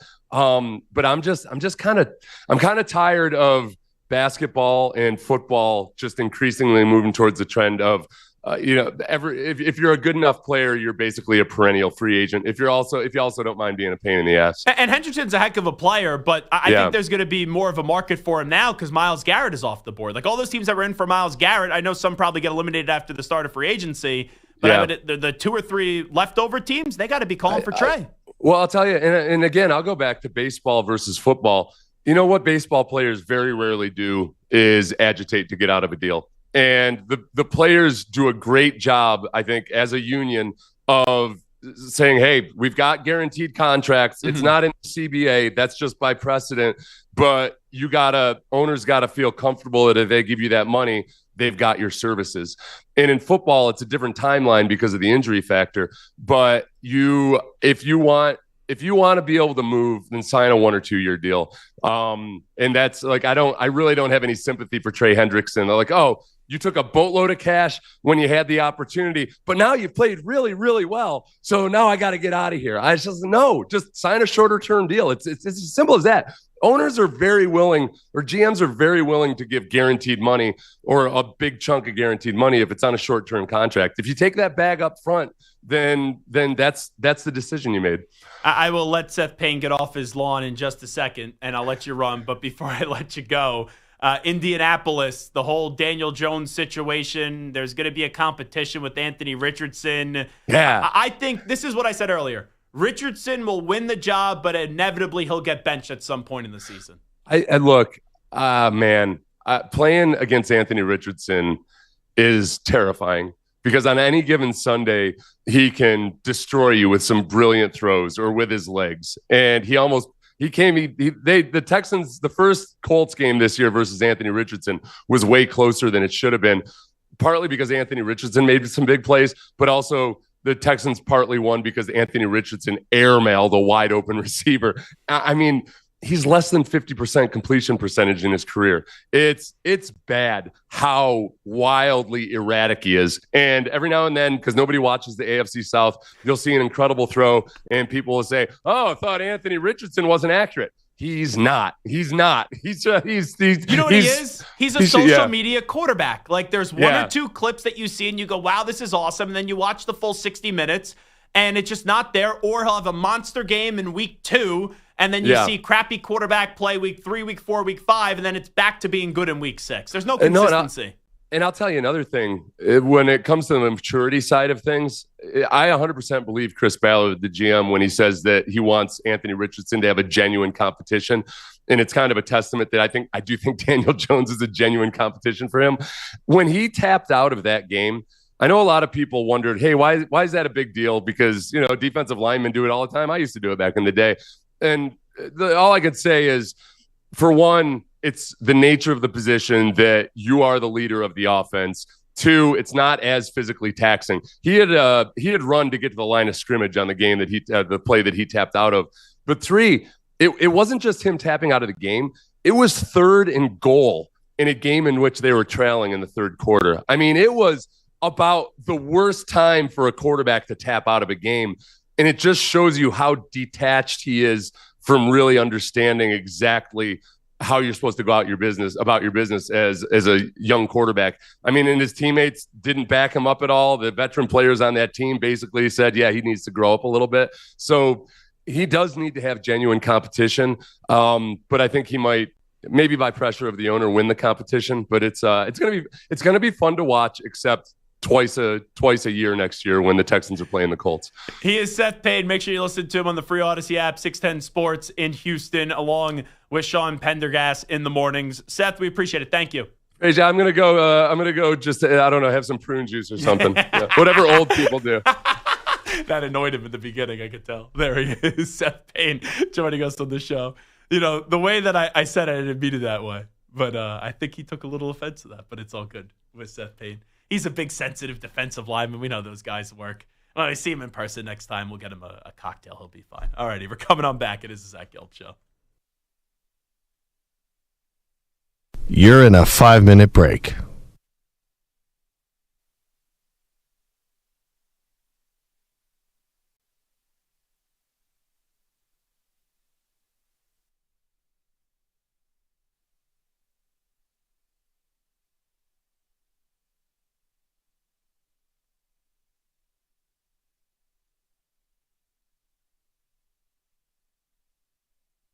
Four minutes, 30 seconds remaining.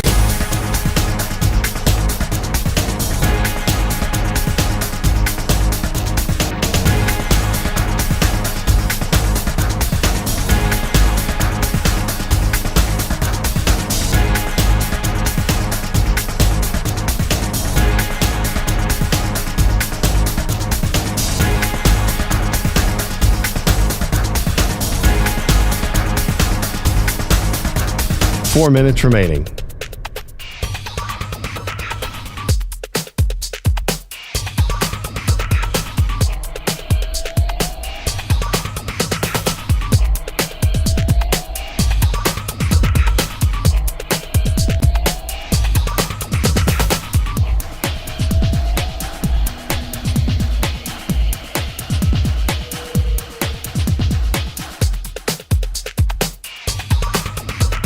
Three minutes, 30 seconds remaining.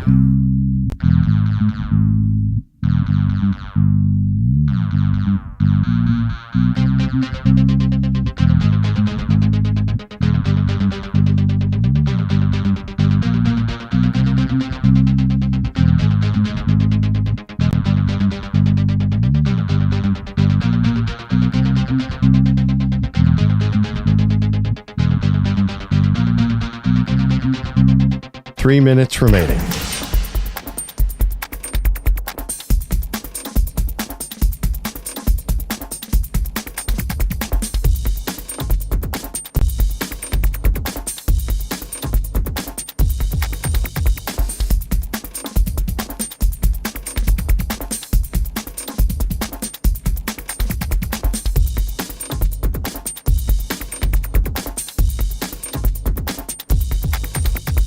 Two minutes, 30 seconds remaining.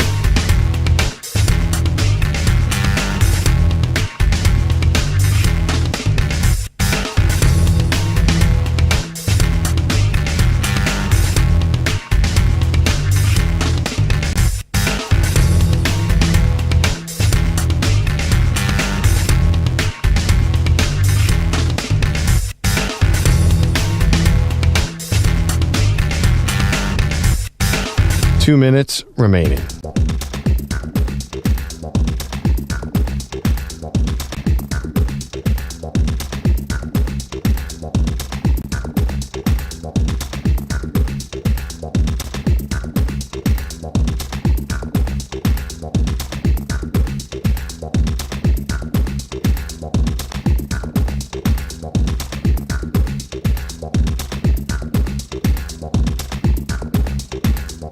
1 minute, 30 seconds remaining.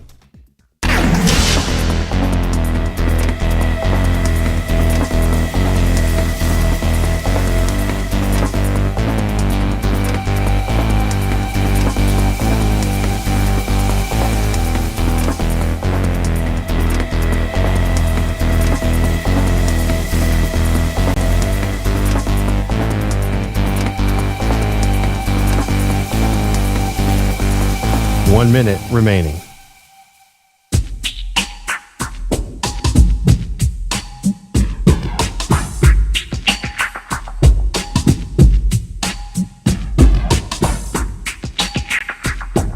"45 seconds remaining.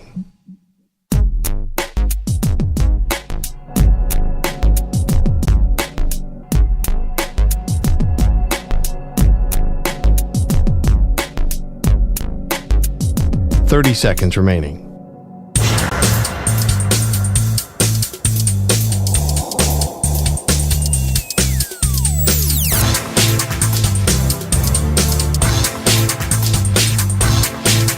"15 seconds.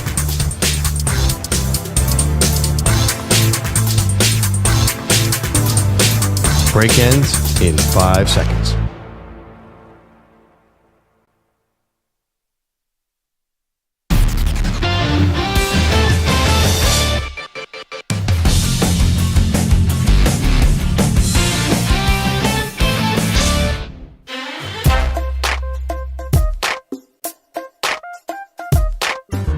You're listening to the Zach Gelb Show on the Infinity Sports Network.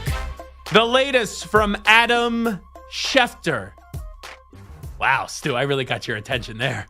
I said the latest from Adam Schefter. Stu did the full turnaround. What is it now? Has to be big news. Well, Stu's in like an interesting spot because we had that breaking news sounder. So anytime I go the latest from Adam Schefter, Stu's trying to figure out if he should fire off the breaking news sounder or not.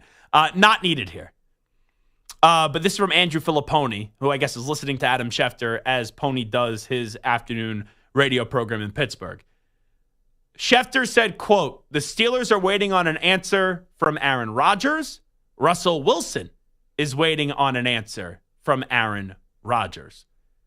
So I think that's big because it's not Aaron Rodgers is waiting to figure out if everything's going to get done with the Steelers. Either the Steelers said, "Hey, Aaron, we want you. What is it going to take? All right, we're waiting." Or the Steelers said, "Aaron, this is our last offer. Take it or leave it." And Aaron Rodgers is waiting. How do we find out about this? I would imagine right through McAfee. Now, you don't know where Aaron Rodgers could be. He could be in Egypt. He could be in a cave. He could be doing some ayahuasca. I don't know. I feel like you have to say ayahuasca like that. So I have no clue how we're going to find this out. But didn't Adam Schefter once text Rodgers and Rodgers like, "Lose my number, bro"?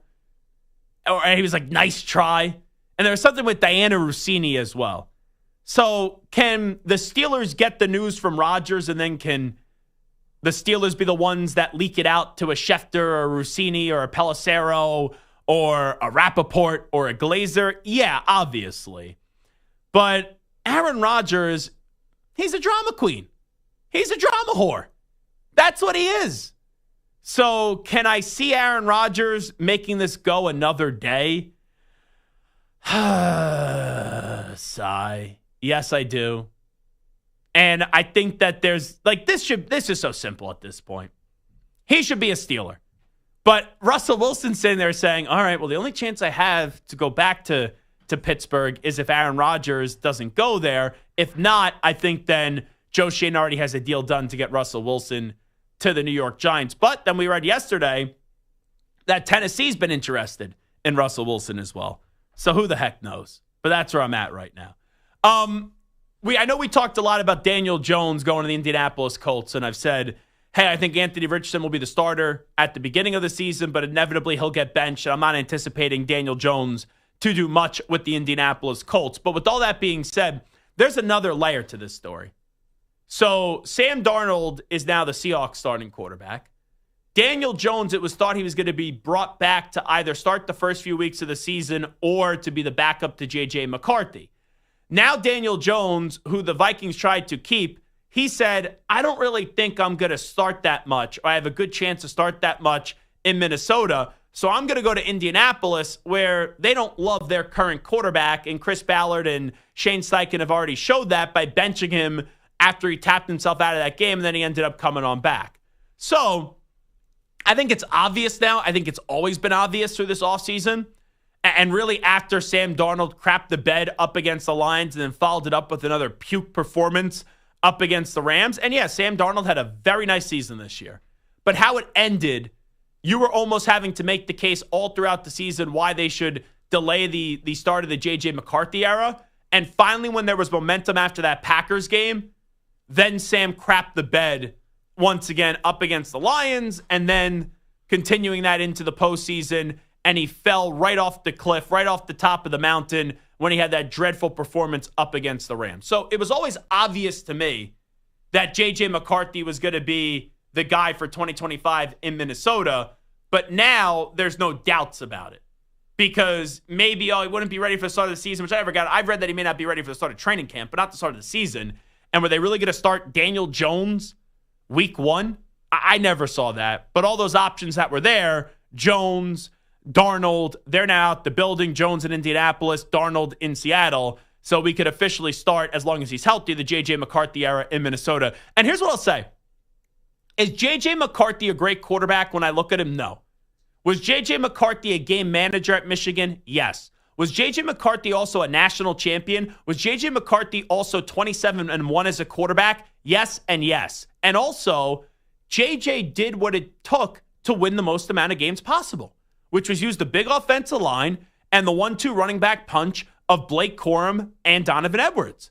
But in big moments, JJ elevated his game up against Alabama. I know it wasn't a great first half, but he played well in the second half up against TCU. Up against Ohio State at Ohio Stadium, JJ McCarthy was awesome. So there's moments where if you put a little bit more on JJ McCarthy's plate, I think he's capable.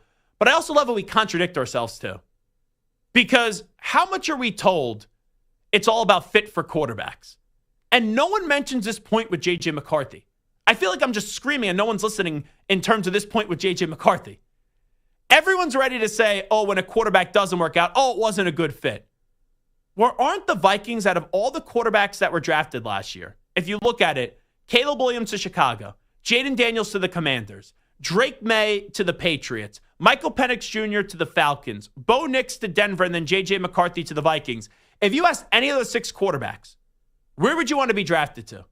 If I could put that team with the number 1 overall pick, you'd be the number 1 overall pick out of those 6 teams that you went to, where would you want to go? Wouldn't it be the Minnesota Vikings?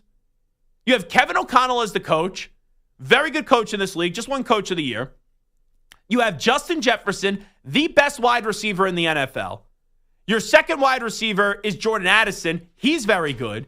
You got TJ Hawkinson. There's enough there. So Sam Darnold could be good in Minnesota. Why can't JJ McCarthy be just as good, if not better? And you know why I'm also rooting for JJ McCarthy? Because everyone thinks this guy stinks. And everyone's counting him out. And everyone's saying, it's going to be bad. And a lot of times in sports, I realize this. When 99.9% of the people think it won't work out, it ends up working out. So I'm rooting for JJ McCarthy. Zach Gelb Show, Infinity Sports Network, Rob in Connecticut. He has an interesting idea. I'll get to him on the other side. Also, George Pickens.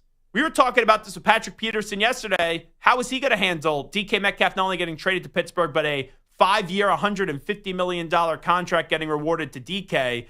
Well, there is one Steelers reporter where he's not so sure that George Pickens is going to be on the team for this upcoming season. We'll play you that audio next. Update time first. Here's Zach. Infinity Sports Network Sports Flash. Well, Tiger Woods won't be back on the course for a while after suffering a ruptured Achilles today. The injury occurred at home while he was increasing his training and practicing. Woods has not appeared in a golf event since the British Open last summer. Day 1 of free agency in the NFL was dizzying, and though things might be a little more calm today, the signings do continue. The Vikings bulk up on both sides of the ball, signing ex-commander Jonathan Allen to a 3-year deal and ex-Colts offensive guard Will Fries, who signs for 5 years and $88 million. But another quarterback leaves Minnesota as Daniel Jones and the Colts agree to a 1-year, $14 million deal, raising the competition in Indy. The Eagles have sent C.J. Gardner-Johnson to the Texans for former first-round guard Kenyon Green. The 49ers reportedly releasing linebacker Leonard Floyd, and the Giants add to their secondary again, signing Javon Holland to a 3-year deal worth $45 million. The Cavaliers open the season with 15 straight wins and go for another streak of such length tonight when they host the Nets. 4 conferences will be decided tonight. Gonzaga meets 23rd-ranked St. Mary's for the West Coast Conference title. The CAA Northeast Conference, and Horizon League will all be decided as well. Number check.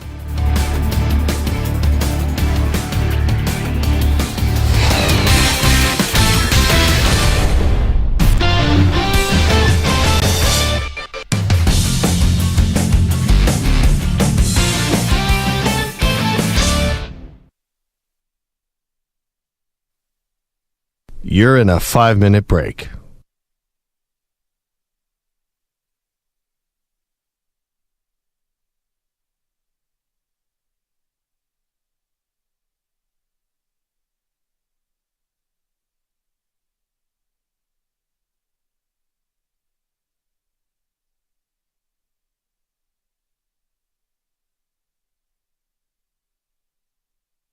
Four minutes, 30 seconds remaining.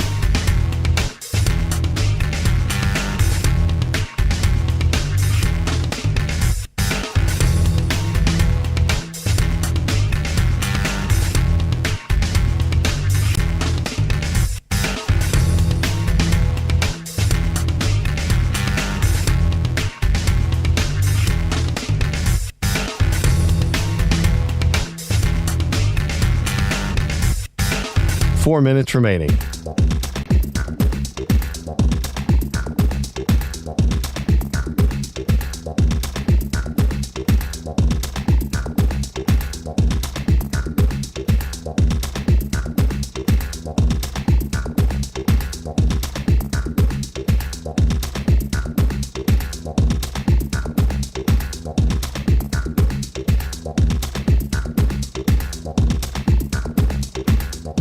Three minutes, 30 seconds remaining.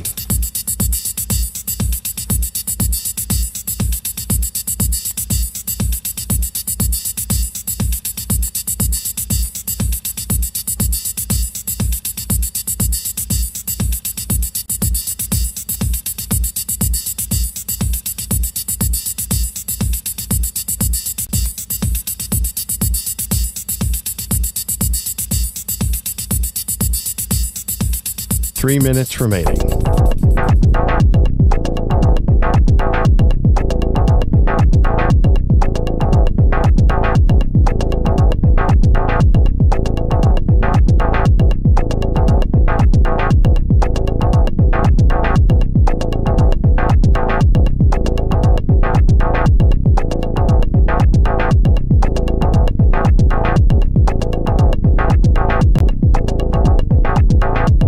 Two minutes, 30 seconds remaining.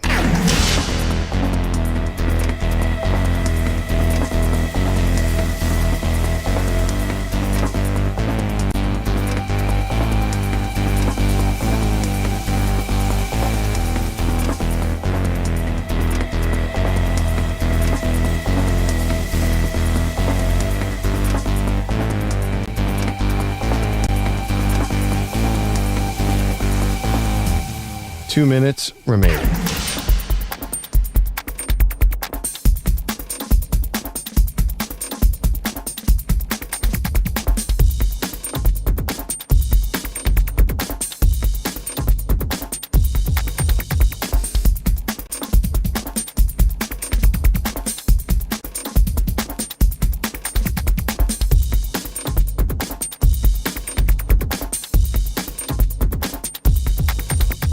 One minute, 30 seconds remaining.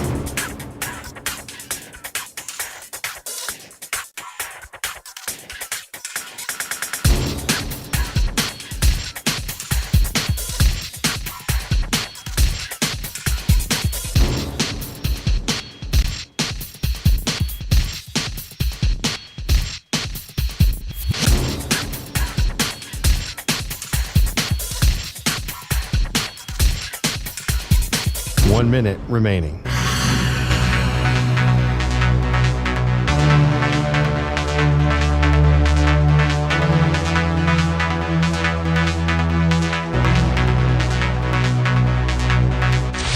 Five seconds remaining.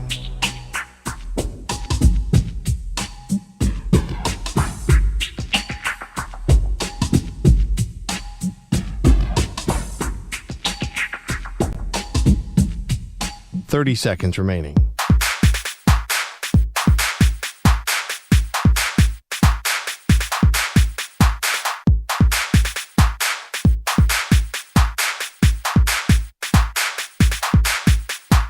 Seconds.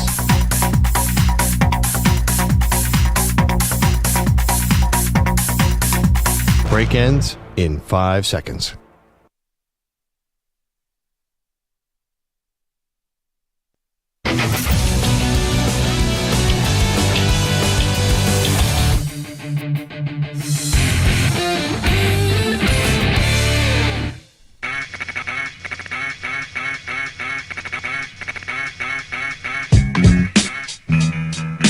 Welcome back to the Zach Gelb Show on the Infinity Sports Network.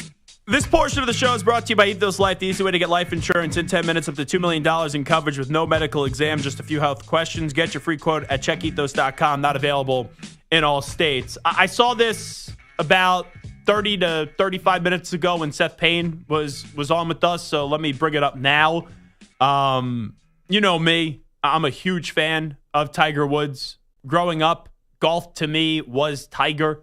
He's one of my favorite athletes of all time.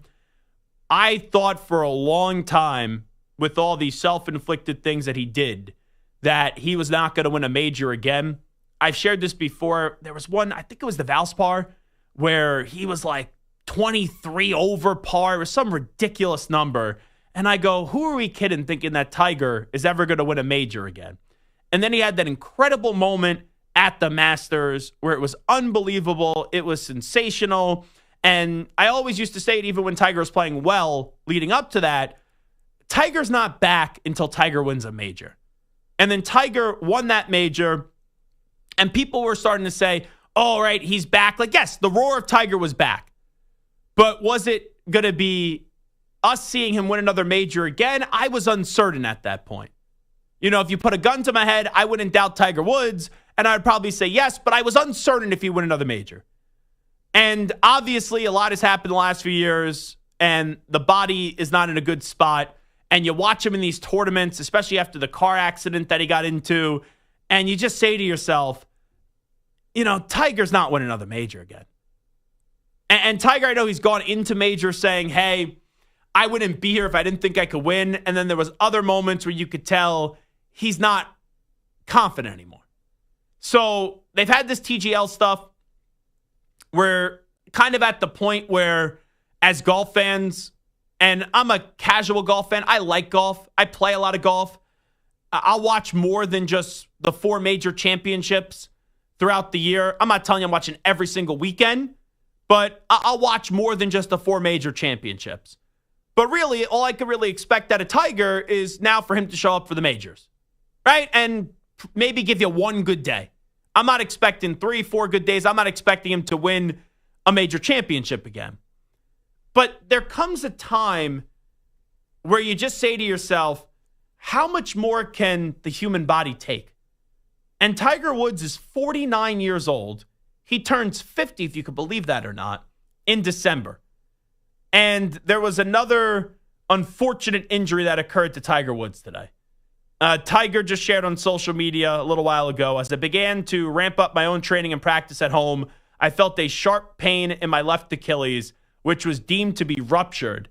This morning, Dr. Charlton Stucken of Hospital for Special Surgery in West Palm Beach, Florida, performed a minimally invasive Achilles tendon repair for a ruptured tendon. The surgery went smoothly, and we expect a full recovery, added Dr. Stucken. I am back home now and plan to focus on my recovery and rehab. Thank you all for the support. I know what people are going to say. Well, if he was playing football, if he was playing basketball, if he was playing baseball, if he was playing hockey, all right, this would be a bigger deal, but it's golf. Right? Like, is it really that big of a deal? Yes, it still is. Because you see Tiger not be able to walk in these tournaments. And I remember, I think it was a PGA Championship when John Daly got an exemption to be able to use a golf cart. And Tiger made fun of him, right? And John Daly's basically like, maybe Tiger shouldn't say things because if he's ever in my position, something along those lines, maybe there'd be a different tune. So I don't think Tiger's ever going to be the guy to be driving around on a cart and begging in order to be in the event, get an exemption and get a golf cart. But you just see the last few events that he's participated in, like major championships, he can't even make it through the round. And he is in a significant amount of pain. So you have an Achilles tendon injury and you rupture your Achilles tendon. To expect that Tiger Woods is ever going to win a major championship again is crazy to me. And it's coming from a huge Tiger Woods fan. And then also, anytime we see Tiger on a golf course again, we're just lucky to do so. And could he find that fountain of youth for a few holes or, a round? Sure. But is he ever going to be through 4 rounds of a tournament again? No, I don't think so. You know what? And this could be a hot take. But when you see Charlie Woods play, you're like, oh my goodness gracious, he's unbelievable. I think there's a better chance that Charlie Woods is the next Woods to win a major championship again than it is Tiger. So just sad news. And Tiger Woods, whether you love him or not, and he's giving you reasons not to love him, this is one of my favorite athletes of all time. And just unfortunate when you read what you read today. 855-212-4227, 855-212-4227. I think it was on Friday where I said it would be fun if we had callers call out other callers and fight other callers. I forget what it was about, but on my call screener right now, it says Rob in Connecticut wants to call out a caller. So let's find out what Rob is fuming about today. Rob in Connecticut, what's happening? You already know. What's up, Zach? Doing great, Rob. What do you got? I like that hoodie idea, too. You said there was a hoodie that said you already know? I want one. Oh, yes. I got a You Already Know University hoodie that Deion Dawkins is selling. So it's a very nice hoodie. I got to get one of those. I definitely have to get one of those. But listen, with all this debacle going on in the NFL, with all the quarterbacks going from this team to that team, it's very interesting. I'm curious to see what the 2025 season's going to be like. I'm saying, that could work, this could work, yada, yada, yada. Yeah. And then all of a sudden, I heard that Kenny Pickett was going to the Cleveland Browns. Mm-hmm. And the first thing I thought was, I wonder how Chris from California feels about this one. Well, I know in my heart that Kenny Pickett is nothing but a joke. I don't like Kenny Pickett. I don't think he has the capability to even bring the Cleveland Browns to the promised land. I always thought he was a joke from the get-go. His glory days were at Pitt. And I'm calling Chris out to see what he has to say. Now, is he a Eagles fan and he just wanted Kenny Pickett to play? So from my understanding, Chris in California has always been a Kenny Pickett supporter. He just so happens to also be an Eagles fan. So It's not as if he just started rooting for Kenny Pickett when he became a member of the team, but he called us a year before Kenny Pickett got dealt to the Eagles and said the Eagles need to trade for Kenny Pickett to replace Jalen Hurts. So he just has an infatuation with Kenny Pickett. Well, I don't know why, because look at his track record. I mean, Pittsburgh didn't work. Eagles didn't work. No, he was a backup. He was a backup in Philadelphia. That's all he is. And you know what? You may be right on that, Rob. Now, I will say That's this. All he is. I did exchange a few messages with Kenny Pickett today, actually, and he's coming on the show. So these are Rob in Connecticut's opinions. The views of Rob in Connecticut, if Kenny Pickett is listening, do not reflect the views of the talk show hosts in Zach Gelb. But, Rob, great call as always. We appreciate it. Kenny Pickett won the ACC Player of the Year at Pitt. Now, did I ever look at him and thought he was going to be a top 10 quarterback in this league? He was going to be a stud? No. In Pittsburgh, I think that was more on Kenny than it was the organization. And in Philadelphia, he was never going to usurp Jalen Hurts. And now I would think, right, he's in Cleveland where the only way he starts are two situations, like starting from week 1 this year and take injury off the table. One, the Browns are just going to roll the dice and see what they have in Kenny Pickett, right? Which I don't think they're going to do that. But I guess that's on the table. Or two, if they don't sign another quarterback or they don't get Kirk Cousins or they don't draft a quarterback. Like, I have a tough time believing, outside of injury, that Kenny Pickett is starting for the Browns come week 1 of the NFL season. I just have a tough time believing that. I wouldn't call him a joke. I thought it was a little tough there by Rob in Connecticut. But Kenny Pickett is someone that, do I think he's going to be a habitual starter in this league? No. But when Geno Smith walked into Seattle, did anyone think he was going to do what he was going to do? Or Sam Darnold, when he walked into Minnesota, did anyone think that he was going to do what he was going to do? No. So, yes, I agree with Rob in Connecticut that I don't believe Kenny Pickett is the intended starter in Cleveland. All righty, we will take a break. When we come on back, I want to get to two things. We'll do a little overreaction, proper reaction, and then I'll do this at 5:20 p.m. Eastern time because I teased it. I didn't get to it here. Is George Pickens going to be on the Steelers for this upcoming season? One insider has some news. We'll get to that in 25 minutes.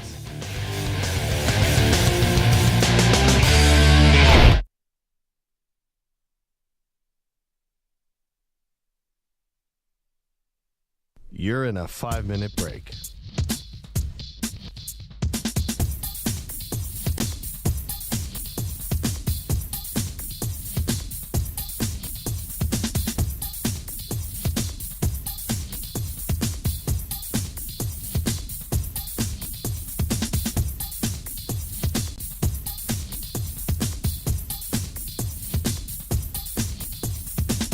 Four minutes, 30 seconds remaining.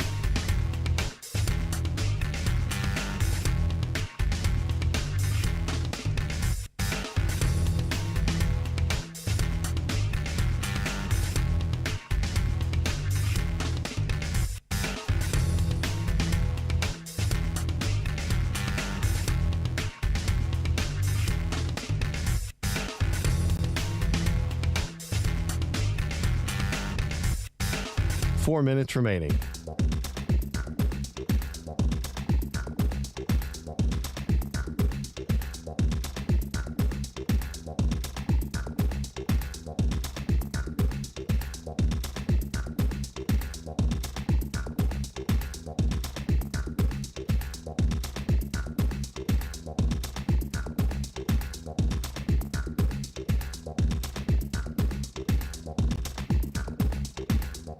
Three minutes, 30 seconds remaining.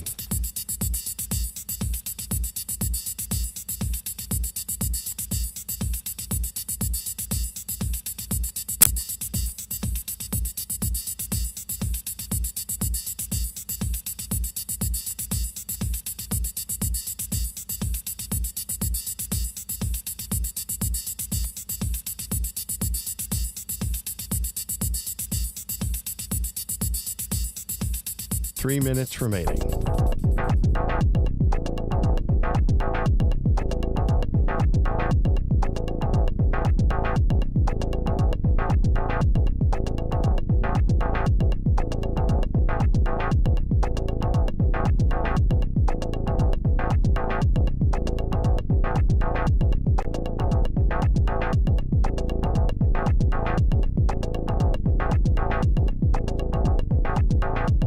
Two minutes, 30 seconds remaining.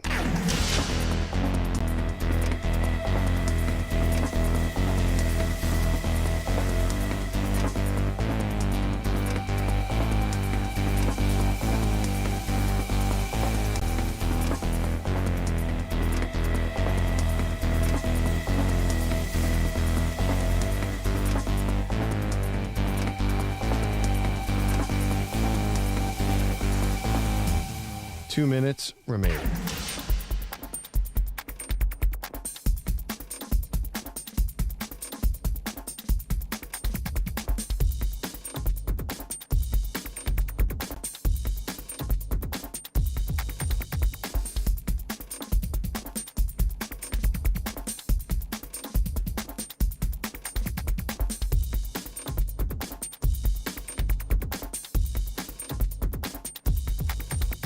One minute, 30 seconds remaining.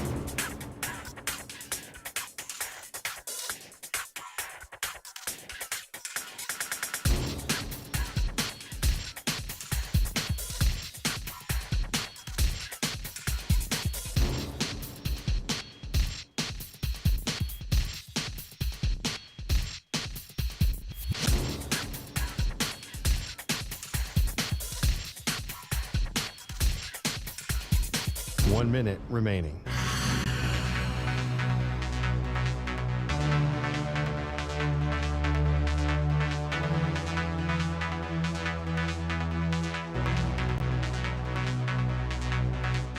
$45 seconds remaining.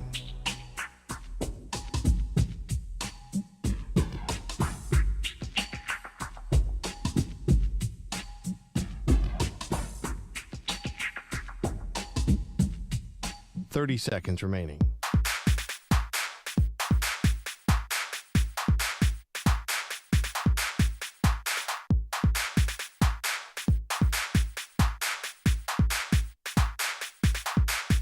$15 seconds.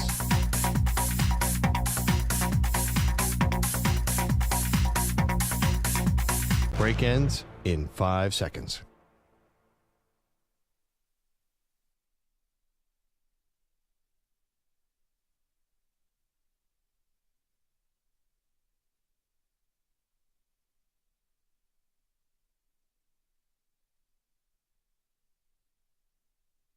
To infinity and beyond. He's live. He's nationwide. This is the Zach Gelb Show.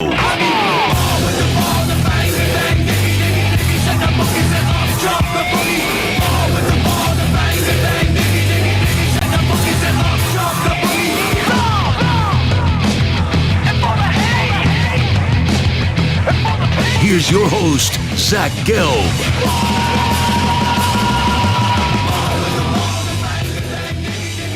By the way, what an underwhelming day 2 of the legal tampering period. Yesterday, well, it really got started on Sunday.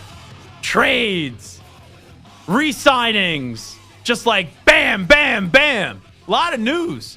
Monday, bam, bam, bam. A lot of news. Adam Schefter. Let's get his last 5 tweets, right? Because this just kind of shows how today we're all just waiting and waiting and waiting for Aaron Rodgers. Leonard Floyd is expected to sign with the Falcons 16 minutes ago. 24 minutes ago, Saints agreed to terms with wide receiver Dante Pettis on a 1-year contract. Schefter retweeted Jeremy Fowler. Cornerback Mike Hughes is heading back to the Falcons on a 3-year, $18 million deal.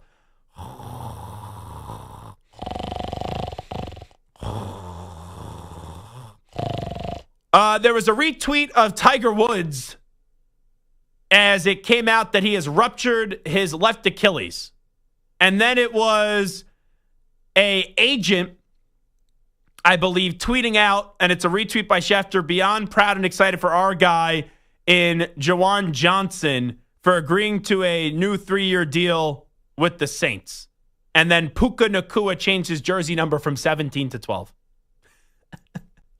If you want me to keep going, at 2:42 p.m. Eastern time, 1 year ago today, yeah, any idea what happened? Saquon Barkley signed with the Philadelphia Eagles. This is what's going on right now on the Twitter feed of Adam Schefter. Aaron Rodgers, do something. Aaron Rodgers, we're waiting. And you know what? To be honest, kind of hope it happens tomorrow. I want the Aaron Rodgers news to happen when we're on the air. Now, we got 58 more minutes in this hour, but I would love Stu to play the breaking news sounder. And I always love when I don't know the news because I'm usually on top of it. Like my friends will say, you beat ESPN to this, you beat this site to this. How do you on top of all this stuff? So I usually see it right away. But there are moments where I'm ranting and raving and doing the show, and then Samter gives Stu a look, Stu gives Samter a look, and I know there's something going on, but they could just be talking about some of the bullcrap soccer that they're watching, or it could actually be news. And then the breaking news sounder goes off, and I have to guess what it is. That, to me, are some of my favorite on-air moments. When it just happens out of nowhere, boom, react to it, go.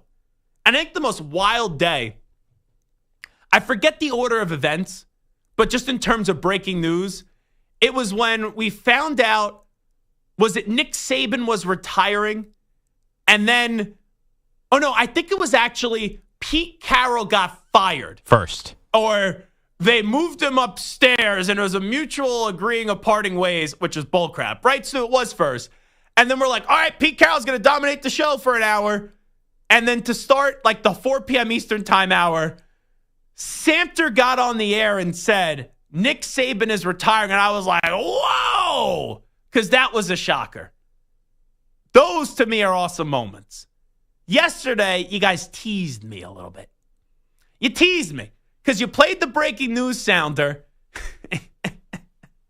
This is probably something I shouldn't say on the air, but I'm going to say it anyway.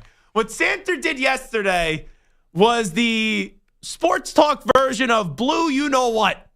All right? Because he played the sounder. It's like, oh, hey, let's see what's happening.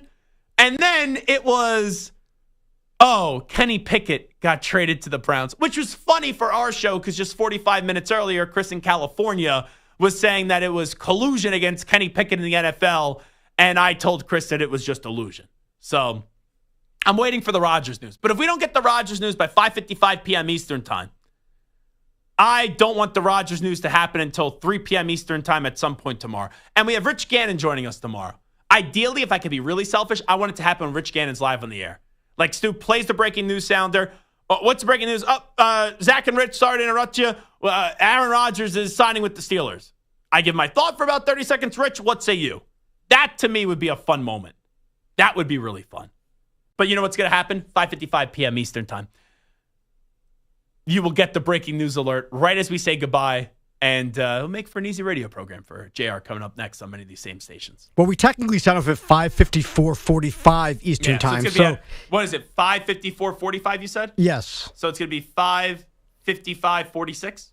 5:54:46 is when it's going to happen. Okay. That's too many numbers for me. I even repeated what you said, and I still think I got the numbers wrong. 6:19:44. 6:19. What did you say, 44? Yes. All right. Great memory. I was going to say, maybe I should hold back on the Jack and Coke that I have before the show. No, I'm just kidding. I'm just stupid naturally. All right. Anyway, let's get a little overreaction, proper reaction in right now. Another NFL week is complete, which means it's another week to freak out about your favorite team. Which takes are truly crazy. But sometimes a game can be so bad, it's almost good. You know what I'm saying? No. And which are so crazy, they might be right. He's 6'5", he's 245 pounds. He's probably a Popeye's biscuit away from being a tight end. Zach lets you know in this week's edition of Overreaction or Proper Reaction. You want to know how awesome our YouTube chat is, by the way? There is now a name in our YouTube chat. Kenny Pickett. And this person said, hey, exclamation point, exclamation point, exclamation point. So I clicked on the profile to see like which listener changed their name to Kenny Pickett. And the photo is of a wolf and it says Sheppenwolf, which also fits our show. And then it says at the Bad Shepherd 3rd. That's this show. I absolutely love it. I love that someone would change their name to Kenny Pickett, and then when I click the profile to see which person it is, there's a photo of a wolf, and it says Sheppenwolf, and then the Bad Shepherd. It's good stuff. All righty, what do we got today, Stu? All right, the Dolphins' offense has been elite when Tua has been healthy, but multiple injuries to their starting quarterback and a lack of quality backups in Miami have doomed Mike McDaniel and the Fins. Now, yesterday, Miami made an interesting move. They signed former number 2 overall pick in major draft bust Zach Wilson to be Tua's backup. Onside, offsides, the Dolphins need to land a bigger fish to back up Tua. I would say that is a proper reaction. Here's why. There's still a name out there that I would feel more confident in if Tua Tagovailoa did go down with an injury. And Stu, that name is Jameis Winston. That'd be fun. Famous Jameis. Would you rather have Jameis Winston starting a game or Zach Wilson starting a game? Jameis Winston. Not even a question. Right? Yeah. So it's maybe not a huge fish. Maybe we could say, did they need to land a bigger crawfish? Right? Didn't Jameis steal those crawfish or something like that? Was it crawfish? Crab legs. Crab legs. Ah! I messed it up. Sorry, I messed up the joke. But you got what I was saying. Yeah, I think they need to land a bigger fish to back up Tua. Zach Wilson, to me, is more of a third-string quarterback than a second-string quarterback in this league. So the Dolphins need to land a bigger fish to back up Tua Tagovailoa. That will be a proper reaction. All right, after going 4-2 as a starter for the Steelers with 10 total touchdowns and just 1 interception, Justin Fields was benched in favor of Russell Wilson. Well, now Fields is off to New York as the Jets' new starting quarterback, signing a 2-year deal and pairing back up with his former Ohio State teammate and Garrett Wilson.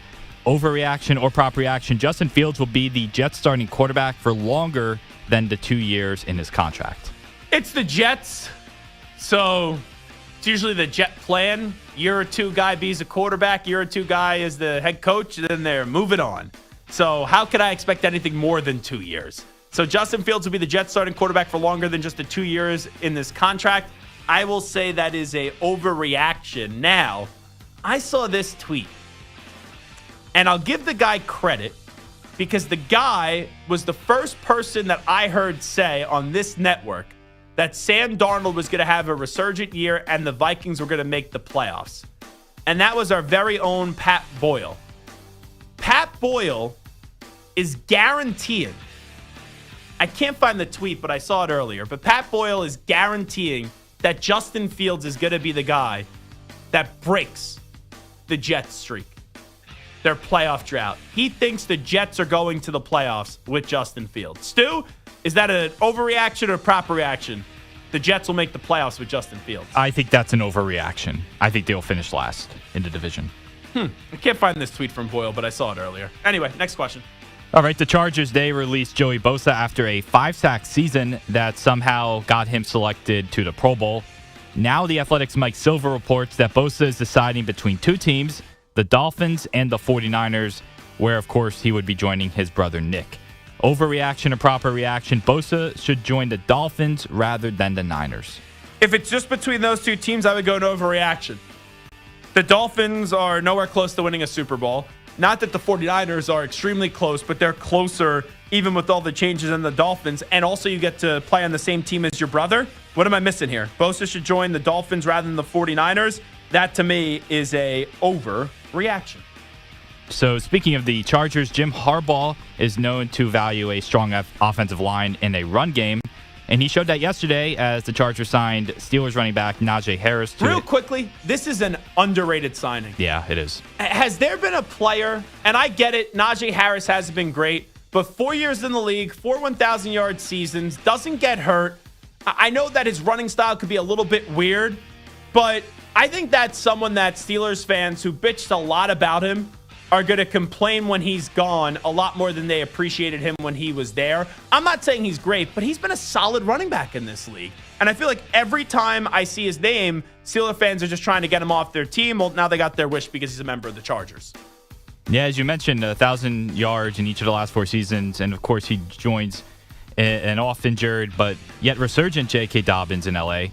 So overreaction or proper reaction, the Chargers are a top 4 team in the AFC. Ooh, that's an overreaction. Now, I know what's going to happen. And we'll see if J.K. Dobbins returns to the Chargers along with Najee Harris, who's now there. Which is still a possibility. But you're going to say, Zach, who are the 4, right? Well, the Bills are better. The Chiefs are better. The Ravens are better, right? Those 3. So I have to give you then one more team. Well, that's actually a good question. Can I give you that one more team? Did I just dump myself in this own segment? I would still see. I want to put my eggs in the basket of the Bengals, but I don't know who's going to be on the Bengals. But can I trust Justin Herbert in a big playoff game? I love Harbaugh. Oh, boy. You know what? You know how I go with? Team that just beat the Chargers in the playoffs if I had to. The Texans. Even with losing Laramie Tunsil, their offensive line being mush, I would still say the Texans are better than the Chargers.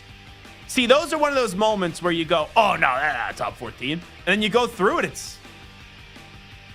I think the bigger takeaway from that, the NFC has not only closed the gap on the AFC, the NFC has a lot more depth than the AFC. The NFC, and I don't even think it's like, oh, the AFC, you could only say that the 3 teams at the top are still better than all teams in the NFC. You can't confidently say that. The Chiefs just got waxed by the Eagles in the Super Bowl. The Bills and the Ravens are very good teams, but you look at the NFC, who would you say the 3 best teams in the NFC, Stu? I have my 3, but who are yours? I would go Lions and Eagles for sure, and then for that next spot, I would probably go Rams, Commanders, Niners. It's one of those 3 that I'm trying to decide between. I guess I will go with the Rams because of the coach and the quarterback. So let me ask you this then, Samter. Who's a better top 3? Just top 3. Chiefs, Ravens, Bills, Eagles, Lions, and the Rams. Man, honestly, it's so close, so even. I guess you have to go with the NFC just because the Eagles won the Super Bowl and the Lions were the best team throughout the year. But man, it's close. Stu, what's your answer on that? I think I'll still go AFC, but it's really close. So would I. But then if I said, all right, the next 3 teams in the AFC compared to the next 3 teams in the NFC. So the next 3 teams in the AFC, I think most people would say are whom?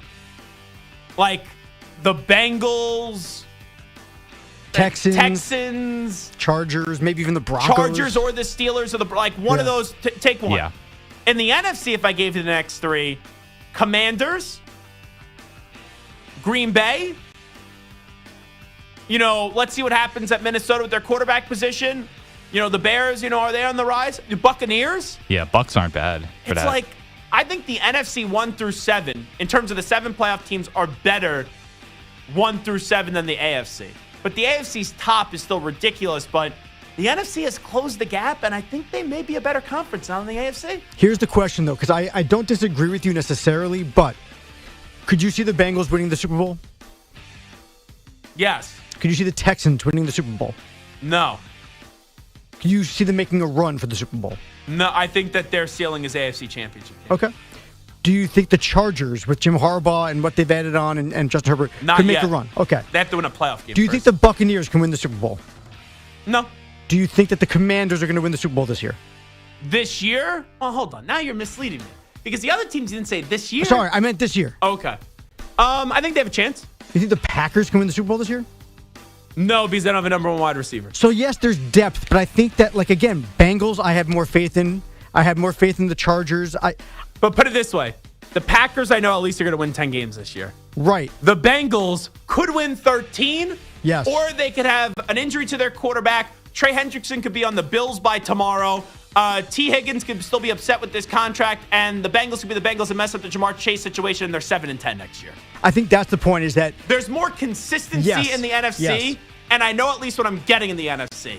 The AFC is like, let's go on a roller coaster ride. I may love it. I also may hate it. So that's how I would say it. Alrighty, what question are we on still? All right, number 5. So Russell Wilson has been shut out of the quarterback sweepstakes so far, with the Giants seemingly his last shot to land a starting job. However, SNY's Connor Hughes reported yesterday that the Titans are surprisingly interested in bringing in Wilson despite holding the number 1 overall pick. Overreaction or proper reaction, Russell Wilson would be better off joining the Titans than the Giants. This is like, what disease would you rather have? So in Tennessee, I have Tony Pollard, Calvin Ridley, Nick Westbrook-Akine, and Tyler Boyd, I believe. And Nick Westbrook-Akine had I think he just missed 10 touchdowns last year, but there was a stretch where he had a lot of touchdowns. In New York, my wife's happy, right, if I'm Russell Wilson, because Sierra has wanted him to be in New York for a while. I get Malik Neighbors. I have a bunch of turnstiles in Penn Station as my offensive line, and I have Tyron Tracy Jr. And at least in the AFC South, I'm looking up, and the teams aren't that intimidating. In the NFC East, I'm intimidated by the Eagles, and I'm intimidated by the Commanders. I would still rather go to the Giants because at least I could just chuck the ball up to Malik Neighbors and see if he comes down with it. So Wilson would be better off joining the Titans than the Giants. That will be a overreaction. But not good either way. Yeah. It's like, would you rather have back pain or would you rather have knee pain? None of them are enjoyable, but you got to pick one or the other. And in that case, I'd rather have knee pain than back pain. That's just me. But continue. The Dallas Cowboys have once again been silent during the free agency period so far, as Jerry Jones said that they likely wouldn't be You don't think signing aggressive. Kevontae Turpin, re-signing him is a big move today? Massive move. Oh, okay. So a wild stat emerged during yesterday's frenzy, which showcased the Cowboys' disdain for free agency. Since their controversial 2015 signing of Greg Hardy, the Cowboys haven't signed a single free agent for more than $6 million per year. Is that true? Since 2015? Yeah, a decade. Because they take care of a lot of their own guys, but Not on the a lot open from the market, outside. wow. So obviously in context, Myles Garrett just signed for over 6 times that amount. Overreaction to proper reaction. The Cowboys need to be more aggressive in free agency going forward. Yeah. Proper reaction. The salary cap is going up. So, yeah, go spend more money. Now, can I ask a question? I'm not great at math. And maybe, Sam, you need to explain this. So, that's just per year when you said the $6 million? Okay. Gotcha. Never mind then. That's fine. The math lines up there. At first, I'm like, I don't think you put enough. That's my point. I think it was more than that, a little bit. Only $6 million. That makes sense. It's an insane stat, though. I mean, you think about how much guys are getting in every position. It almost sounds like a stat that's wrong, and I'm trying to refute it, and I got nothing. Absolutely nothing.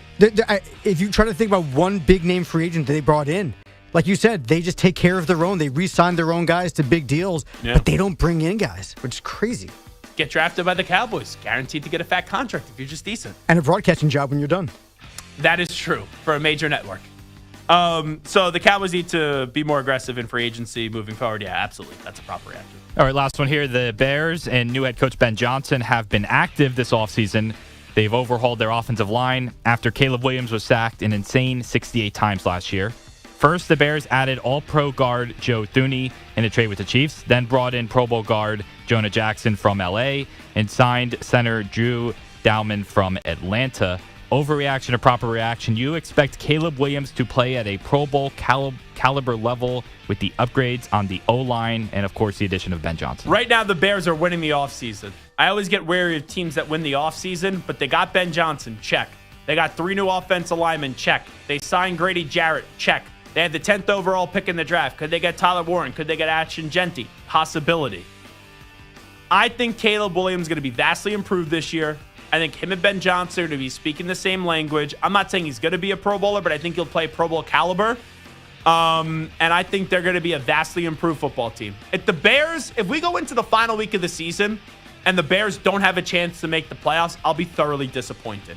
So I'll go proper reaction there where you say you expect Caleb Williams to play at a Pro Bowl caliber level with upgrades on the offensive line and the addition of Ben Johnson. They better or they're just cursed. All righty, we'll come on back. I know we've been teasing this for a while, but will George Pickens be on the Steelers next year? We'll give you that answer when we return. And also, I did a little sneak attack during the last break.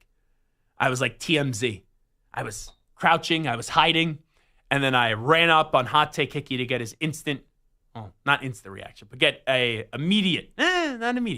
Get a few hours later reaction. Third time's a charm, guys.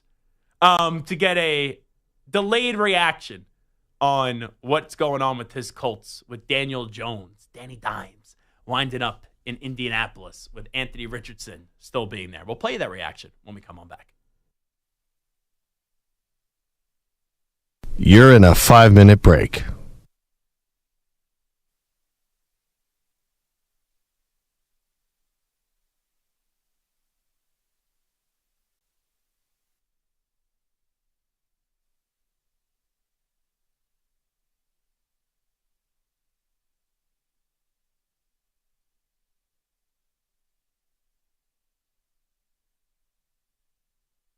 Four minutes, 30 seconds remaining.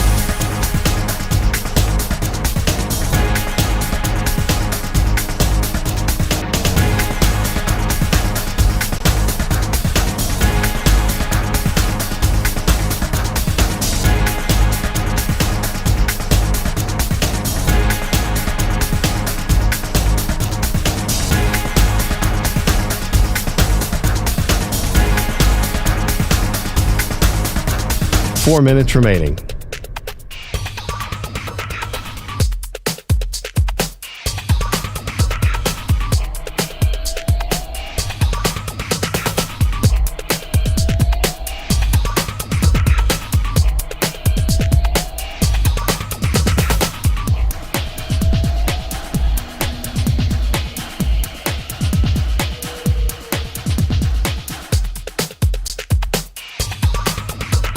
3 minutes, 30 seconds remaining.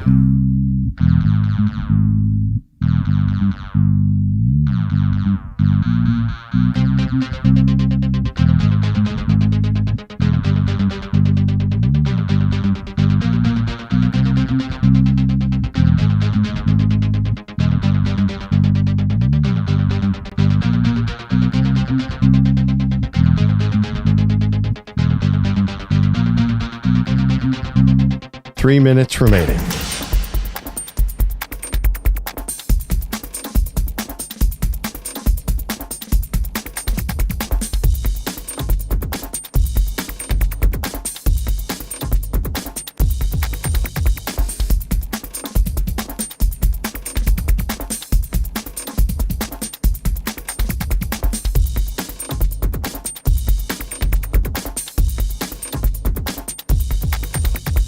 Two minutes, 30 seconds remaining.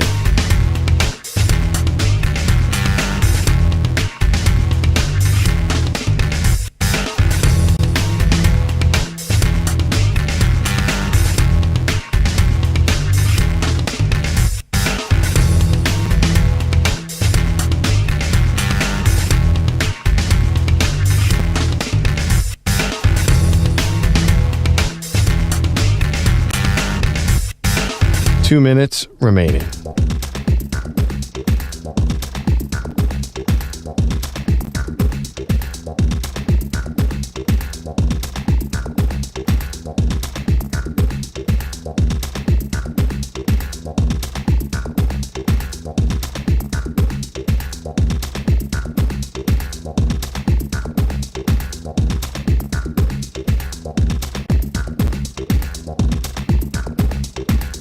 One minute, 30 seconds remaining.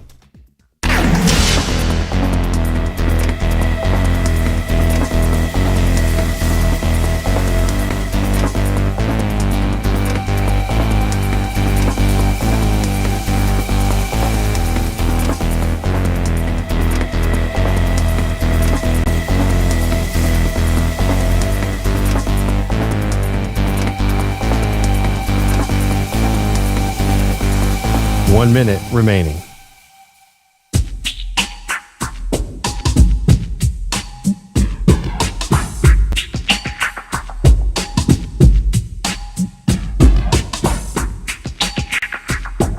.45 seconds remaining.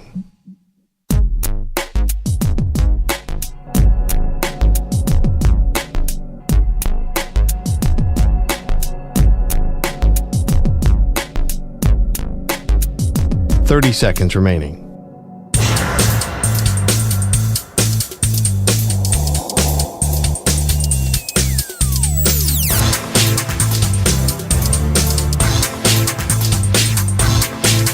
.15 seconds.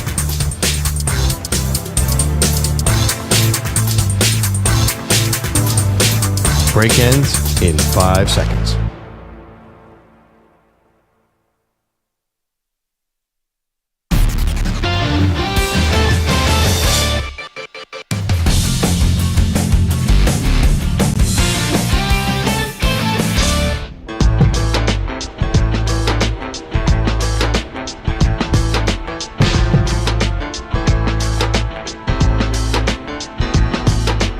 You're listening to the Zach Gelb Show on the Infinity Sports Network. All righty, welcome back in. It is the Zach Gelb Show. This is future Hall of Famer Patrick Peterson.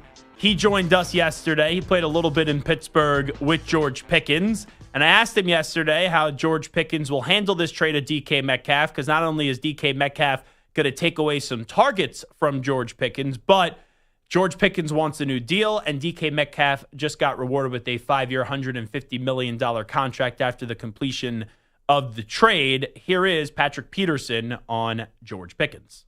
Just being there, being on, being in that Steelers locker room, I know George is feeling some type of way, but at the end of the day, he has to go out there and earn it. I feel like DK Metcalf, being a guy who I went up against, spending some time in Arizona, like he's a guy who's earned, the right to be, considered as a top 10, top 5 receiver in this league. So I feel like George has a lot to still prove on the table to show the Steelers and other NFL teams that he's worthy of a, north of a $30 million, $25 million, annually, contract deal, because at the end of the day, it's a lot that comes with being a top-tier paid receiver. And I just feel like there are some areas that George still needs to clean up for him to be considered one of those guys.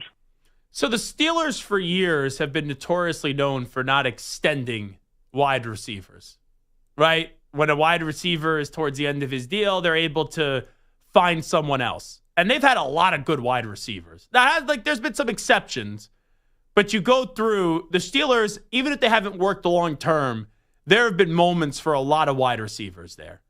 Like you look back, Antoine Randall, Hines Ward, Antonio Brown, like even Juju Smith-Schuster had a few good years there. Chase Claypool had a good year there, a good first year, and then it was just crap ever since. And there's been other guys too. Like there's a bunch of other guys. Jericho Cotchery was there.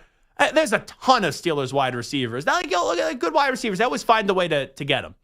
So George Pickens has been fine, but is the juice worth the squeeze with George? Right now, I would say no.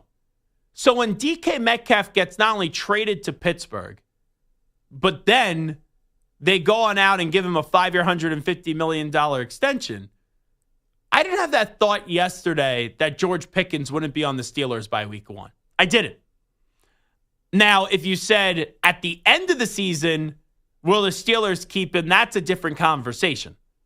And I know I think he's on the final year of his deal. Yeah, because he was a second-round pick, and now it's going to be his 4th year. So could they elect to just move on, or do you slap the tag on him and then trade him, things like that? We'll have to wait and see. But this was Bob Pampiani, who was on the nightly call show on CBS in Pittsburgh, longtime reporter.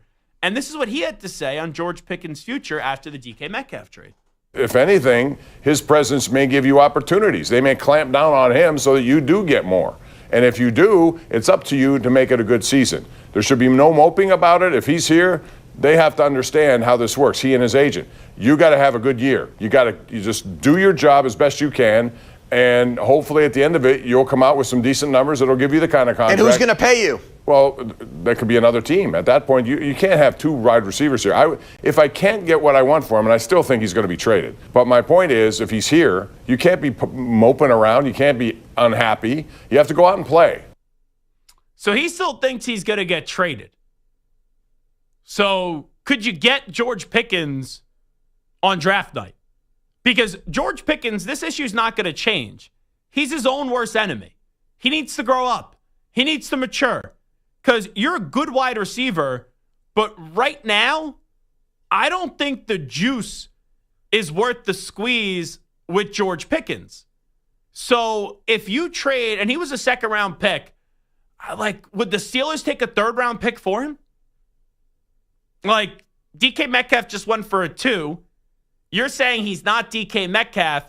So, a 3 or a 4? Personally, if I'm the Steelers, I would just run it back another year and then address this problem a year from now. But if you could get a 3 or a 4 from him, maybe the Steelers would trade him. But then whoever trades for him, are you going to give him a new contract right away? I wouldn't. I would say go prove it this year, and then we'll readdress this at the end of the season. But how does George Pickens handle all that stuff? So I'm not saying it's going to happen, but I didn't even think about it because I thought that this would just happen at the end of the season when we'd have an answer on George Pickens. But according to Bob Pampiani, there's a chance that he gets traded before the season even starts. All righty. A lot of people asked me today, and they said, were we going to put Hickey on? And I looked at my calendar, and I said, it's not Wednesday. If it was maybe Hickey was on Fridays, and then this news happened on Tuesday, maybe I would put him on today instead of waiting until the day that he's usually on. But he's usually scheduled to join us on Wednesdays. And usually it's at 4 p.m. Eastern time. We had to move Hickey tomorrow to 5 p.m. Eastern time because we have Rich Gannon coming up tomorrow at 4 p.m. Eastern time live on the show. So Hickey was very negative about the Daniel Jones signing. I texted him today when I guess Hickey was at the DMV as well because I was at the DMV getting this enhanced ID. Ak, have you done this new ID yet? Yeah, I went to AAA. Oh, okay. So what was different there? No line. Oh, you could go to AAA? Yeah. And they'll take all care of this for you? Yeah. Huh. You got to be a member. Well, I know that. Yeah. Oh, I wish I would have known that. There you go. Huh. I say this politely, you son of a bitch. So Hickey put out a photo of himself from his learner's permit, or his permit. I had my same photo for my permit as well. Yeah, I had the same photo for a long time, and I don't remember. For the longest time. There you go. I don't remember when they took a new picture of me, but for this one they did, and it's the only part of the experience I didn't like. It wasn't like apparently like the computer is very finicky about the picture. Oh yeah. And I take the picture 4 or 5 times. Like, I understand why they would reject my face regardless. And the guy says, you gotta lower your head. Yeah, lower your chin, they said. And then, of course, you got like 8 chins out of it. Well, they at first said to me, you got to lower your chin. They're like, you got to lower your head. They're like, you're too tall. Can you, like, squat down? So, like, I'm like, this just looks horrible. Yeah. So I have they don't show you what the picture is. No, but I had to take this picture 4 or 5 times, and I'm like, I'm crouching down because they had to make sure that my cabeza was in range of their stupid machine. And then you're in the system with 8 chins. Yeah. I'm like, come on. Yeah. 4 or 5 years ago, if they made me do that, I think I'd look a lot worse. Now I look decent. So, but geez, what a pain in the ass process. I used to go to Roosevelt Field. That was pretty good, but you can't beat 5 minutes. Oh, the mall? Yeah. There was one in in Long Island. Yeah. There's one 2 blocks from my apartment. Yeah. A lot of people watching today. So there you go. So when I initially texted Hickey when I was trying to kill an hour, and the Daniel Jones news happened, he wasn't happy. He said, quote, when I said, what's your reaction to the Danny Dimes trade? He goes, kill me. So he was not all that thrilled. Yeah, well, like Hickey wants like Peyton Manning walking through the door in its prime. Yeah, but here's the thing. It doesn't take much for Hickey to get excited about something the Colts do. This is the same guy that said Carson Wentz was going to be great. The same guy that said Anthony Richardson's going to be a top 5 quarterback in the league. Yes, he did. He takes the bait, and he does something that I know it annoys you, and it obviously annoys me. Whenever his team is in the playoffs and they win one round, immediately, they're going to win the championship. Get the parades out.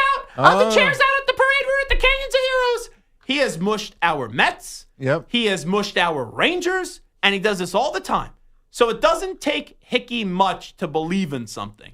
So hours later, I did like my TMZ kind of reporting, and I did a sneak attack on Hot Take Hickey to get his latest thoughts on the Indianapolis Colts signing Daniel Jones. How many games is Daniel Jones starting at quarterback this year for the Indianapolis Colts?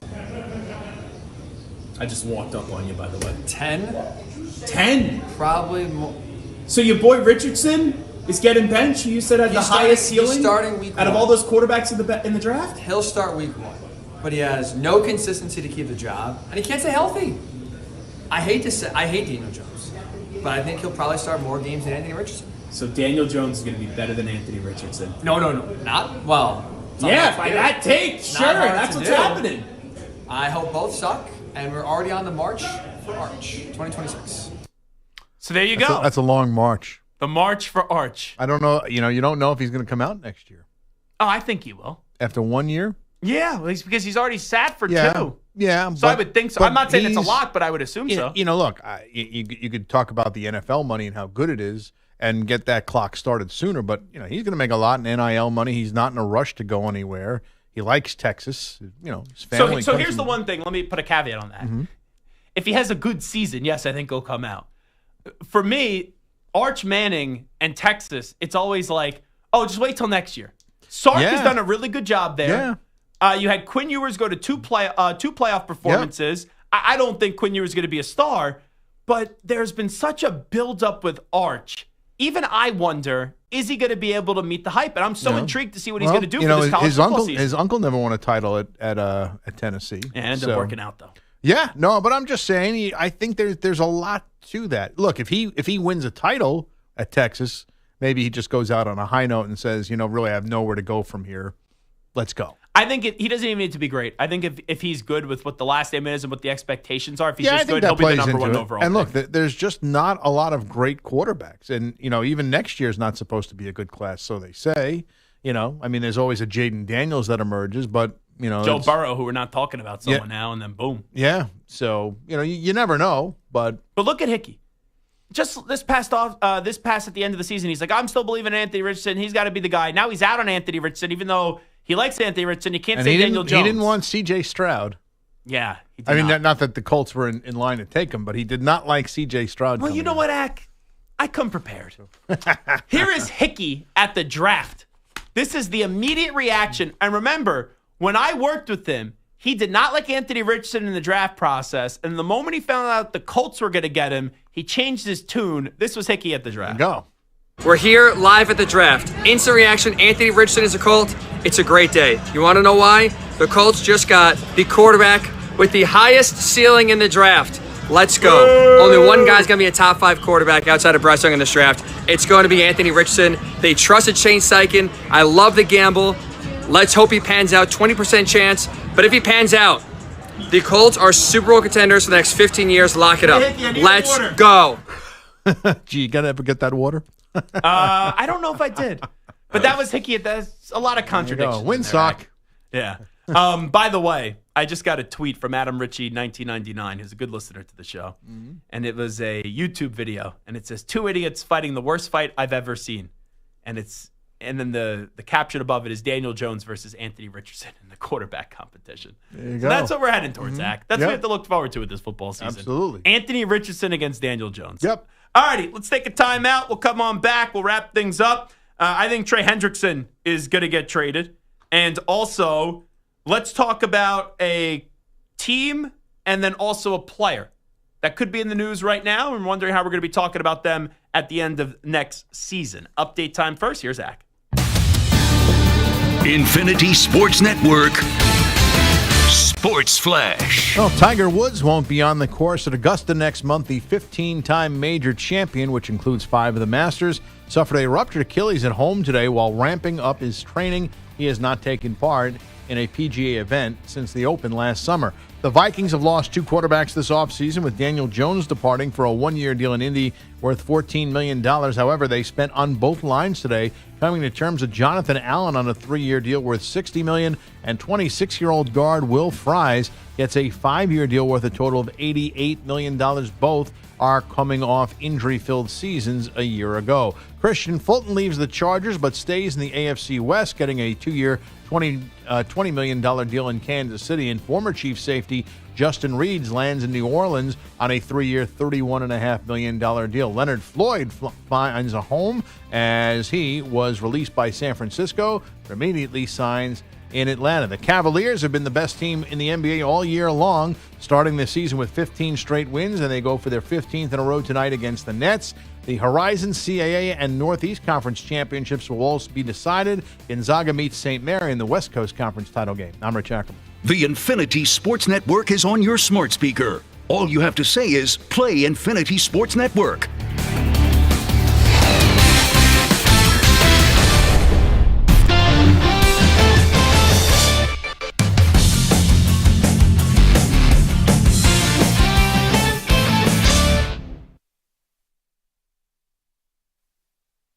You're in a 5-minute break.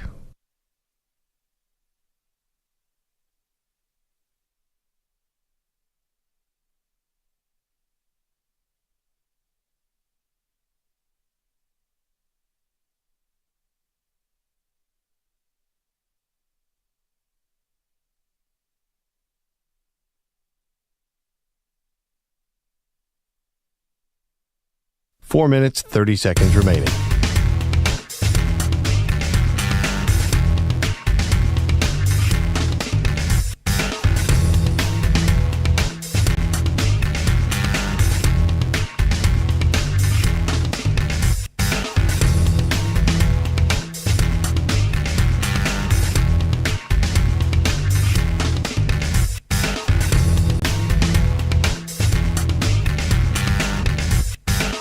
Four minutes remaining.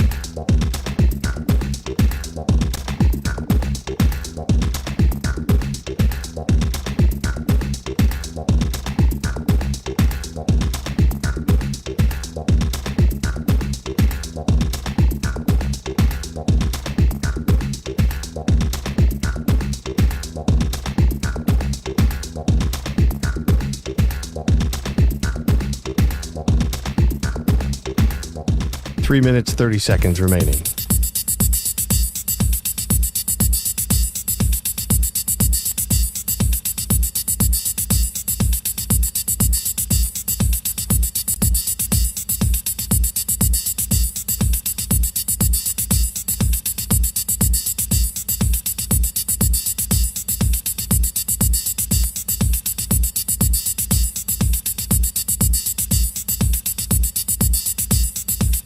3 minutes remaining.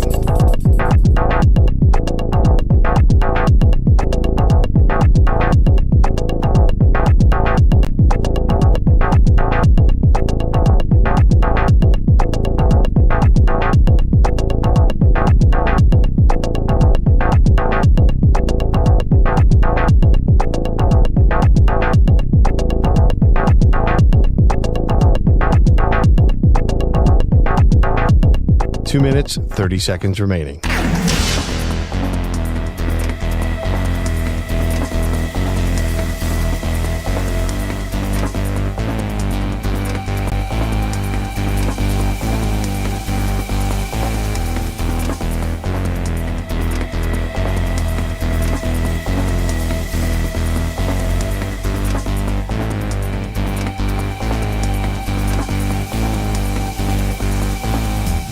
Two minutes remaining.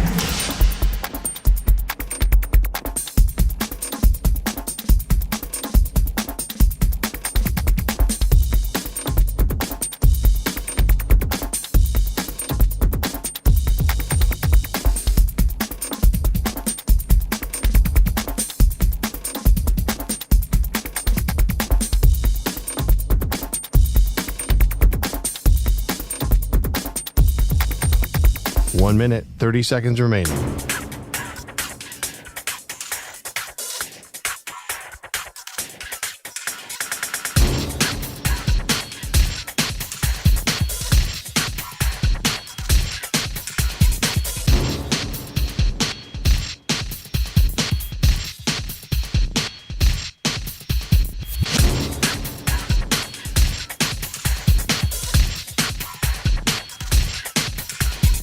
One minute remaining.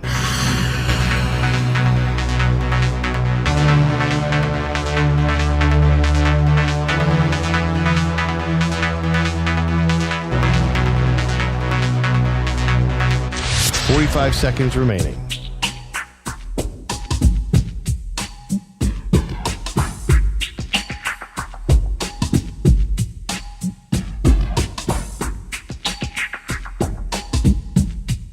Thirty seconds remaining.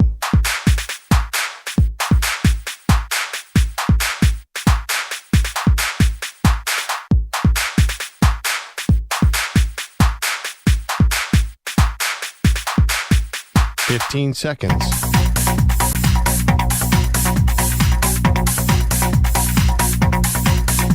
Break ends in 5 seconds.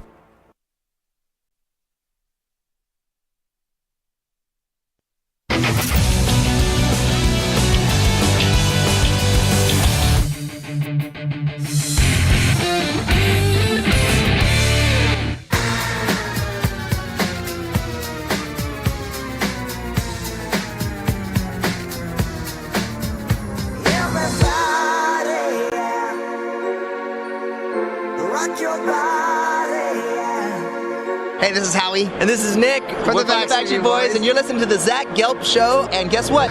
Zach is back. All right. He's live. He's nationwide. This is the Zach Gelb Show. Oh, my God, we're back again. So I think Trey Hendrickson now is going to get traded. I was in the line of thinking when we were talking about this 2 weeks ago. All right, Jamar Chase is going to get paid. I think Joe Burrow will find a way to get T. Higgins a contract. But if it was between Higgins or Hendrickson, I thought Hendrickson was more important. But I wasn't totally sure if he was going to get a new deal. And then you saw the new salary cap numbers that came out, and you're like, oh, maybe they're able to get all three taken care of. But with Myles Garrett now getting paid, I think this even ups the chance of Trey Hendrickson getting traded. Because all those teams, right, that were going to be in on Myles Garrett, you know, the Eagles, the Commanders, the Bills, the Chiefs, right? When you go through there, and maybe like the Bengals will say, hey, let's not be like Buffalo and do a trade with the Chiefs like the Bills did at the draft. So maybe the Chiefs would be out, but who knows? But you get what I'm saying here. Teams like the Bills, the Lions, the Chiefs, the Eagles, the Commanders, they were going to come calling for Myles Garrett. And I don't think the contract would be as long as what Myles Garrett got. Why wouldn't they give Trey Hendrickson like a 3-year deal or something? You know, you give him an insane amount of money and you end up putting him on your team. Because Trey Hendrickson, even though he's not as great as Myles Garrett, and he's not as great as TJ Watt, I wouldn't say he's as great as Micah Parsons, but he did have 17.5 sacks this year, led the league in sacks, and had 17.5 sacks the year prior. He's a very good player. I remember when he was on the Saints. I had him on, and they were trying to get him some media, and I just started watching him like, this guy's really damn good. And then he took that next step. And he's been an impactful player for the Bengals. There's no doubt about it. So I'm going to say now with Garrett staying in Cleveland, that being the surprise, there's going to be an appetite for Hendrickson. And there would have probably been an appetite anyway. But now there's going to be more of an appetite because you can't have Myles Garrett. So that's where I'm at with Trey Hendrickson. All righty, let's go around the room here. Give me a team that's in the news or a team that's going to dominate the offseason headlines that you're just curious to see what's going to happen with them through this upcoming season in the NFL. Stu, who's your team? So I don't know if dominate headlines is the right word, but there's a curiosity. Yeah, I've been intrigued by what the Broncos have done so far. Oh, wow. You could have given me about 20 guesses. I would have never thought the Broncos, but continue. They signed two guys that I wanted my Raiders to sign. Drake Greenlaw, the 49ers linebacker, and Talona Hufanga, the also 49ers player. He's a safety. He's only 25. I know. I thought he was older. Yeah. I feel like we've been talking about him for so many years. So they had those two guys, makes their defense better. They have they'll have that draft pick where they can either address tight end or running back. I just think they're doing a really good job, and I don't think they're going to regress. I think they're going to be back in the playoffs next year. I don't know if he'll be available then where they're picking, because at the top of I know my you're head, thinking here, yeah. I just, the Broncos, let's see. I believe 20th or around 20. 20. So it's not impossible for Genty to be there. That's what I was thinking too. I don't think Warren will be there at that point. I've seen Genty go as early as 6. I still don't think he's going to go 6. If the Bears are there at 10, I think that's going to be tough to pass up. Could Dallas draft Genty? Sure. There's a few other teams as well. But just the colors, I could see Genty. Yeah, it would fit. In Denver. All right. And a Bronco, you'd stay with the Broncos. Yeah, you know what? Wow. I didn't even think of that as well. But you're 100% right. So I was not thinking of the Denver Broncos, but that's a good one. That's thought-provoking. All righty. Samter? The Steelers, no doubt. Forget about what happens with Aaron Rodgers, who their quarterback is. Just there's so many different moving parts. The future of TJ Watt, the Pickens drama with DK Metcalf, and then if you add Rodgers to the mix, I mean, is Tomlin on the hot seat if they miss the playoffs? Or there's so many different sides to the Steelers that's the team I'm looking for. So you're not wrong, but I just feel like I know what we get out of the Steelers one way or another. Like, two things will happen with the Steelers. They'll be 9-8, 10-7, and just miss out in the postseason. Or they'll be 9-8, 10-7, maybe 11 wins. They'll make the playoffs, and they'll probably lose in the wild card round. Right? Like, there's Steeler fatigue with me in terms of there's not really much they could do this offseason that's going to drastically shift the needle. Like, even if they get Rodgers, which I've been on board for, I look at Aaron Rodgers and I still say, okay, maybe at best they can win a playoff game with him.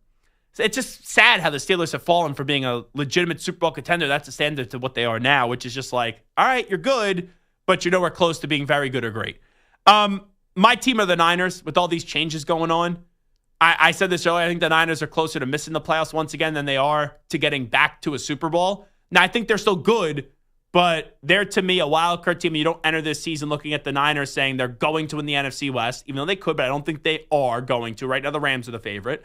And then also, you don't look at them as a team that you're picking to go to the Super Bowl this year. Like, when the Super Bowl predictions come out, Eagles, Lions, right, will be there. There'll even be some love for the Commanders, the Rams, and so on and so on. All right, real quickly, give me a player right now that you're curious that's in the free agency news. That is Myles. Or trade. Yeah, so that's Myles Garrett, who was in those conversations. I just think we're going to have the same conversation next year because the Browns are going to be bad once again, and I think he's going to really regret taking the money over, going somewhere like the Eagles or Commanders where he could win. Here's what I say to Myles Garrett. I don't want to hear you bitch about it.